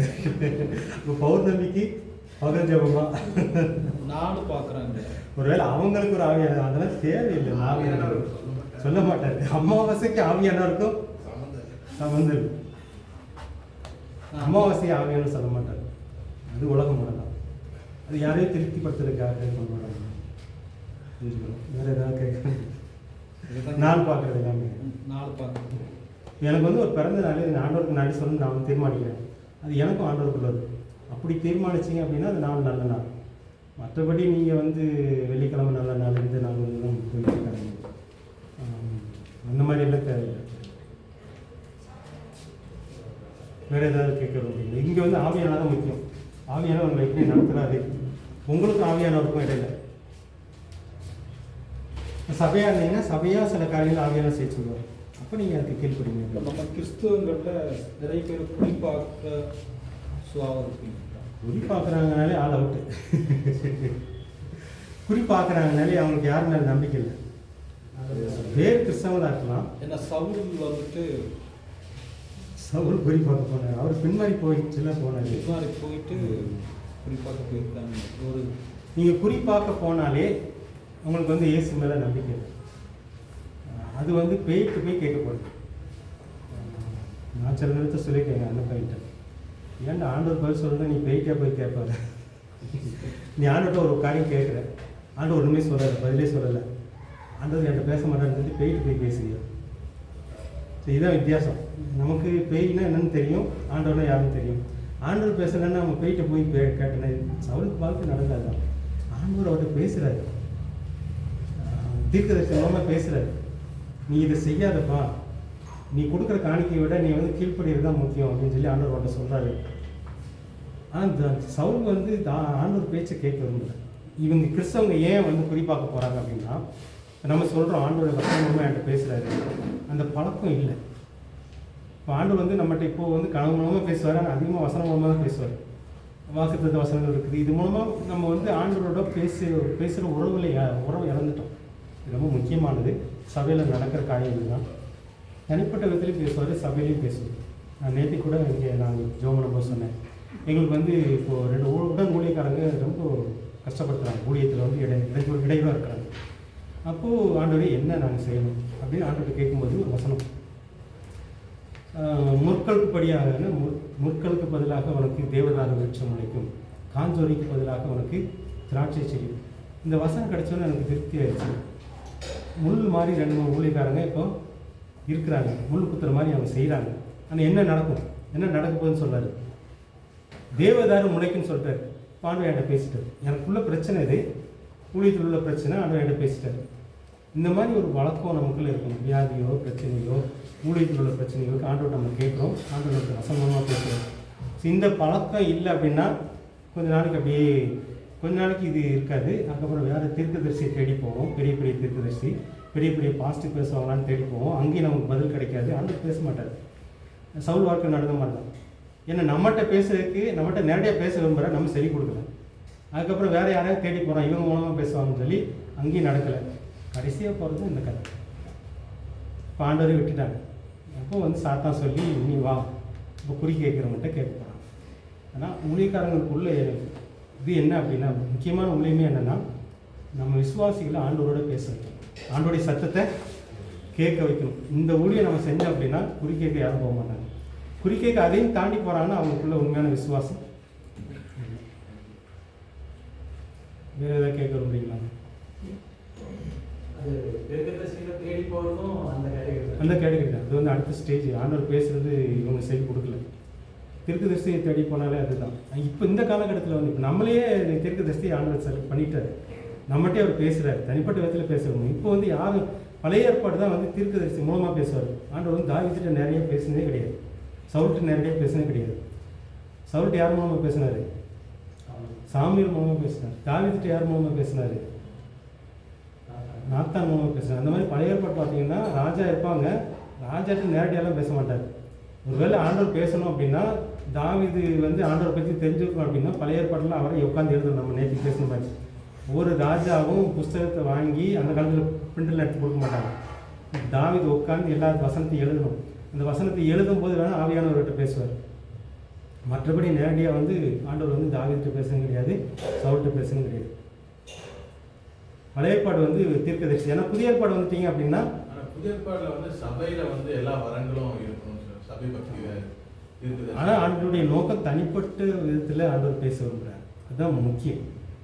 ஆனால் நீங்கள் சபையில் இருக்கும்போது இந்த வரங்களை பயன்படுத்துங்க. புதுசாக ஒருத்தங்க வர்றாங்க, அவங்கள்ட்ட ஆண்டவர் பேசுறதுக்கு கொஞ்சம் நாள் எடுக்கும், பழகுறதுக்கு ஒரு நாள் எடுக்கும். அது வரைக்கும் நீங்கள் வந்து ஒரு தீர்க்கதரிசியாக இருந்து நீங்கள் அதை சொல்லுங்கள். இந்த தீர்க்க தரிசனம் வந்து விசுவாசிகளுக்கு அடையாளமாக இருக்கிறது,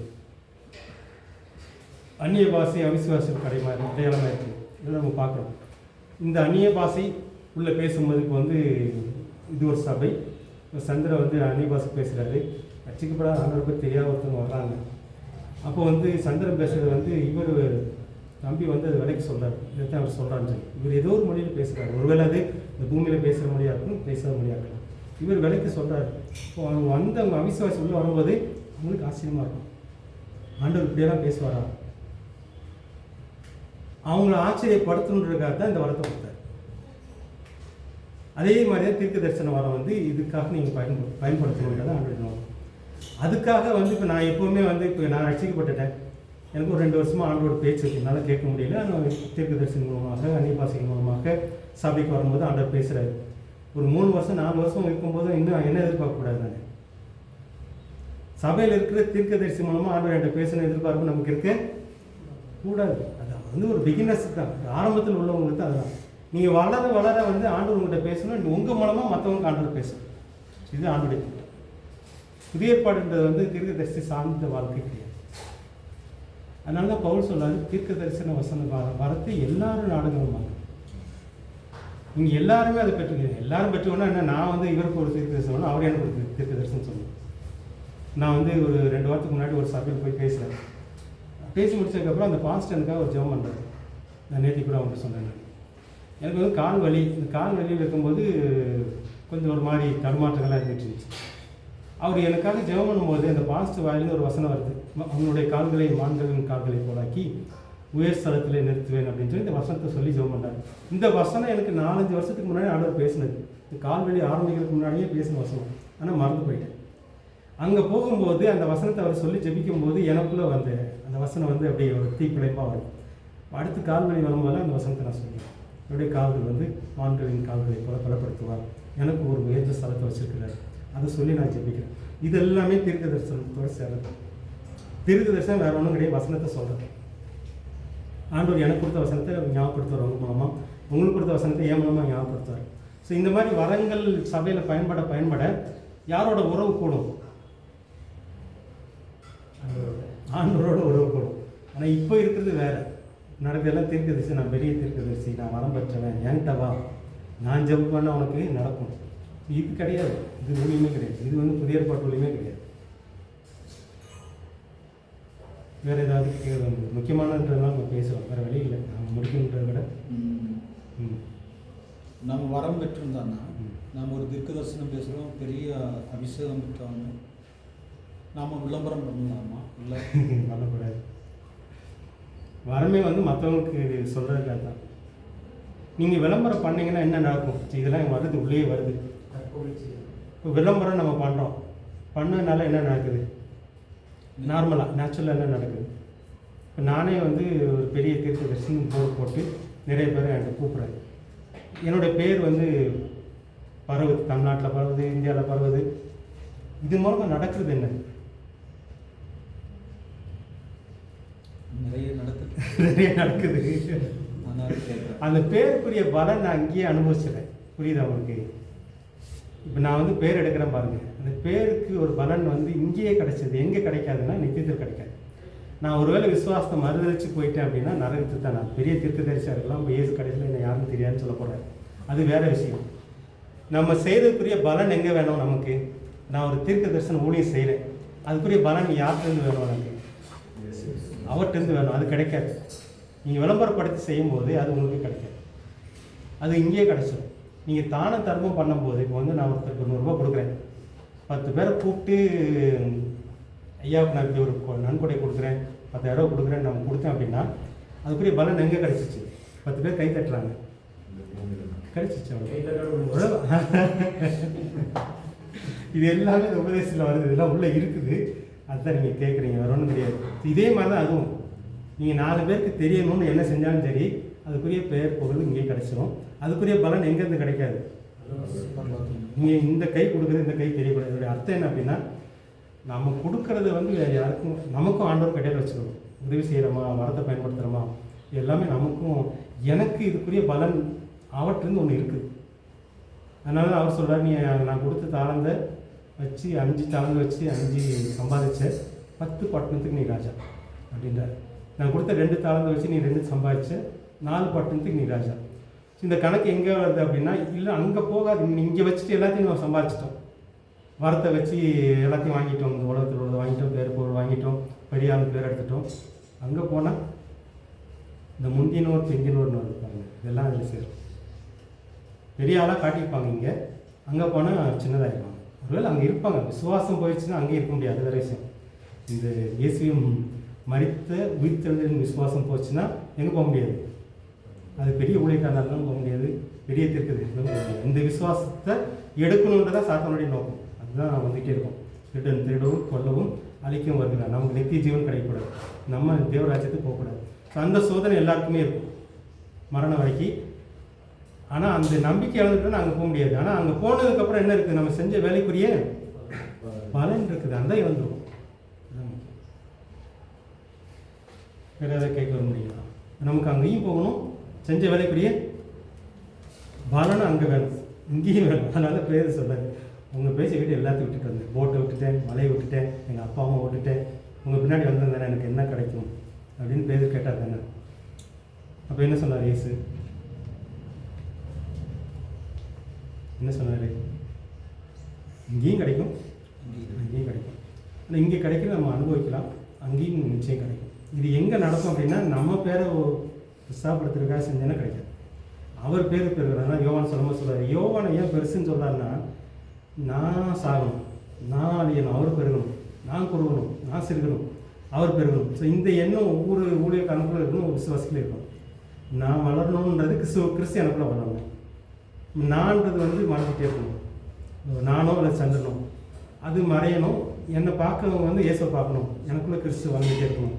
ஸோ இதுக்குள்ளே போகும்போது நமக்குரிய பலன் இருக்கு. அதுதான் நம்ம முக்கியமாக இந்த கிறிஸ்துவ சத்தியத்தில் பார்க்குறோம். நிறைய கேட்க விரும்புறீங்களா?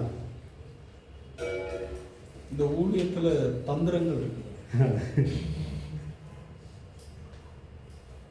என்ன மாதிரி தந்திரங்கள் சொல்கிறீங்க?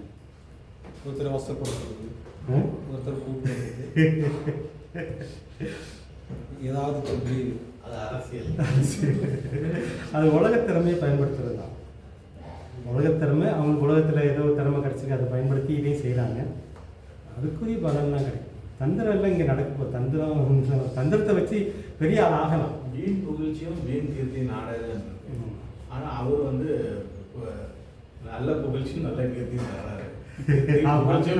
அதுதான் முக்கியம். இப்போ அதனால இப்போ நம்ம தியானி சொல்லும்போது ஞாபகத்தில் வருது, இயேசு எனக்கு பேர் எடுத்து கொடுக்குறதுக்கு எங்கள் அப்பா இருக்கிறாருன்னு சொல்லிட்டே இருப்பார். இயேசு வாயின்றதெல்லாம் பார்த்தீங்கன்னா என் பெருமையை நான் தேடல, எனக்கு பெருமையை தேடுறதுக்குன்னு ஒருத்தர் இருக்கிறார், அவர் பார்த்துக்காரு. எனக்கு அதை கொடுத்தாரா கொடுக்கலையா, மாறின வரைக்கும் இவர் தாழ்த்தினார், அவரை தான் உயர்த்தினார், எல்லாத்துக்கும் மேலே உயர்த்தினார். இப்போ நமக்கு பேர் எடுத்து கொடுக்குறதுக்கு இயேசு இருக்கிறார். இதுதான் முக்கியம். நம்ம செய்யலாம், இயேசு பேரை சொல்லி எல்லாம் செஞ்சுட்டு இருக்கலாம். நமக்கு பேர் இல்லாமலாம் போகாது, நமக்கு புகழ் இல்லாமலாம் போகாது. அதை நம்ம தேடக்கூடாது, அவர் தேடுவார். நம்ம அவருக்கு வேலை செய்ய நமக்குரிய அவர் தேடிக்கிட்டே இருக்கும், கொடுத்துட்டே இருப்பார். அது இல்லாமலாம் போகாது. ஏன் யோவான் பெரிய ஆள்னு சொல்கிறாருன்னா, அவருடைய பேர் இவர் தேடி கொடுக்குறாரு. ஏன்னா அவர் இயேசுக்காக செஞ்சார், இயேசுக்காக அவர் சிறுகினார், குறைச்சி போனார், இயேசு பெருகினார். அதனால தான் யோவானை பெருசுன்றார். அதனால் நமக்கு பேர் எடுத்து கொடுக்குறதுக்குன்னே இயேசு இருக்கிறார். கீர்த்தி புகழ்ச்சியமாய் வைப்பேன் வாக்குதான் இருக்கு. ஆனால் நம்ம அதை தேடக்கூடாது. நமக்கு பேரையோ புகழையோ நம்ம தேடுறதுக்கு அவர் இருக்கிறார். நம்ம வேலையை மட்டும் செய்யணும், அவர் என்ன சொல்கிறாரோ அதை செய்யணும். அது தந்திரமெல்லாம் வச்சு செய்ய மாட்டாங்க. உண்மையிலேயே ஆவியானவர்கள் நடத்தப்பட்டு செய்கிறவங்க தந்திரங்களெல்லாம் பயன்படுத்தி செய்ய மாட்டாங்க. அவங்க செஞ்சு ஏதோ சாதிக்கிற மாதிரி தெரியும். கடைசியில் எங்கள் சபைக்கு முன்னாடி ஒருத்தர் பிரசங்கம் இருக்காங்க, ஏதோ வலையை போட்டாங்களாம், பெரிய மீன் கிடச்சிச்சுன்னு இழுக்க முடியாமல் இழுத்தாங்களாம். கடைசியில் பார்த்தா ஒரு எலும்பு தான் இருந்துச்சு. ஏன்னா நிறைய பேருடைய ஊழியங்கள் அப்படி இருக்கும். பேர் சொல்ல வரும்ல, பெருசாக செய்கிற மாதிரி, பெருசாக கிடைச்ச மாதிரி செய்கிற மாதிரி இருக்கும். ஆனால் கடைசியில் வெறும் எலும்பு தான் முடிஞ்சும் பார்க்கும்போது. அது அங்கே போனால் தான் தெரியும். அதையும் இயேசு சொல்லியிருக்காரு, எல்லாம் தீயில் வெந்துடுவாங்க. அவங்க மட்டும் தீயில் வெந்து வந்த மாதிரி இருப்பாங்க, அவங்க செஞ்செல்லாம் வெந்துடும். இந்த மாதிரி அவன் ஆவியானவன் சொல்லி செய்யாமல் சொந்த தந்திரங்கள் சொந்த தலைமையினால் செஞ்ச எல்லா வேலையுமே சுயமாக அக்கினினால சோதிக்கப்படும். இதெல்லாம் வைக்கோல்ல கட்டுறது, புல்லை வச்சு கட்டுறது, மரத்தை வச்சு கட்டுறது, இந்த மாதிரி ஊழியங்கள் அக்னி சோதனையில் வெந்துடும். அதனால் நம்ம எப்பவுமே ஆவியானவர் சார்ந்திருக்கலாம். நமக்கு பேர் வேணும், போல் வேணும், நம்ம எதுவும் செய்ய வேண்டாம். அதை தேடுறதுக்கு ஒருத்தர் இருக்கிறார், அது கிடைக்கும். நமக்கு அதெல்லாம் விட மாட்டேன், இங்கேயும் கிடைக்கும் அங்கேயும் கிடைக்கும்ன்றதான் சத்தியம். சரி, 10ஆம் அதிகாரம். இஸ்ரவேல் சமுதாயத்துக்கு காணாமல் போன ஆடுகளை கண்டுபிடிக்க இயேசு தேர்ந்தெடுத்த 12 சீடர்கள். 12 பேருமே யூதர்கள் தான், இஸ்ரவேலர்கள் தான். அவங்களுக்கு முதலாவது கொடுக்கப்பட்ட வேலை, அதில் ஒருத்தர் தான் தோமா இந்தியாவுக்கு வந்தார். ஆனால் முதல்ல இயேசு அவர் அனுப்பும்போது தோமாவையும் எங்கே தான் அனுப்புனார்? இஸ்ரேல் மக்களுக்குள்ளே காணாமல் போன ஆடுகளை நீங்கள் கண்டுபிடிச்சி சேருங்க அப்படின்றாரு. நம்மெல்லாம் எங்கே இருக்கிறோம்? நம்மளாம் எங்கே இருக்கிறோம்? இந்தியாவில். நம்ம சமுதாயத்தில் காணாமல் போன ஆடு இருக்குது, அதை தேடணும் தான் நம்ம வச்சுருக்கிறாரு. சிலருக்கு வந்து ஒரு சில சமுதாயம் இருக்கலாம். இந்த மாதிரி நமக்குன்னு நம்மளை கொண்டு சில ஆடுகளை கண்டுபிடிப்பதற்கு தேவனுக்கு திட்டம் இருக்குதுன்னு சொல்லி பார்ப்போம். அந்த வேலையை செய்யும்போது நீங்கள் சொல்கிற மாதிரி எல்லாமே நமக்கு கிடைக்கும். இந்த 12 பேர் சொன்னாங்க இவங்களுக்கு என்ன கிடைக்கும், அதை ஒருத்தர் இழந்துட்டான். இந்த நீங்கள் நான் கடைசியில் நியாயத்திற்கும் போது நீங்கள் 12 சிங்காசனங்களில் ஏன் கூட உட்காந்துருப்பீங்கன்றது. உங்களுக்கு இந்த உலகத்துலலாம் நிறைய கிடைக்கல. ஆனால் 12 பேருக்கு கிடைச்ச பெரிய புகழே வந்து இந்த இஸ்ரேல் சமுதாயத்தை இந்த பேதுரு, இந்த யோவான், மீன் பிடிச்ச இவங்க தான் நியாயம் இருக்க போகிறாங்க. அவங்க தான் ஆக போகிறாங்க. அந்த மாதிரி இதெல்லாம் கிடச்சி நம்ம பார்க்கணும். 11 அதிகாரம், கடவுள் செயலை பார்த்து கவனித்து அவரை நம்புங்கள். இயேசு வந்து நிறைய அற்புதங்கள்லாம் செஞ்சார். அவர் மூலமாக ஆண்டவர் இதெல்லாம் செய்கிறாருன்ற நம்பிக்கை நிறைய பரிசேருக்கு வரல, யூத தலைவருக்கு வரல. என்ன சொல்ல வர்றாருன்னா, என்னை நம்பலைனாலும் பரவாயில்ல, என் மூலமாக ஆண்டவர் சில காரியங்களை செய்கிறாருல்ல, அதை யோசிங்க. அதை யோசித்து பார்த்து நீங்கள் என்னை நம்புங்க, நான் தான் மேசியான்றது அப்படின்னு சொல்லி வளர்க்குறாரு. 12ஆம் அதிகாரத்தில் பார்த்தீங்கன்னா, இந்த ஆவியானவரால் உருவாக்கப்படும் கடவுளுடைய சந்ததிகள். ஆதாமால நம்ம எல்லாம் படைக்கப்பட்டோம், நம்மளாம் உருவாக்கப்பட்டோம்.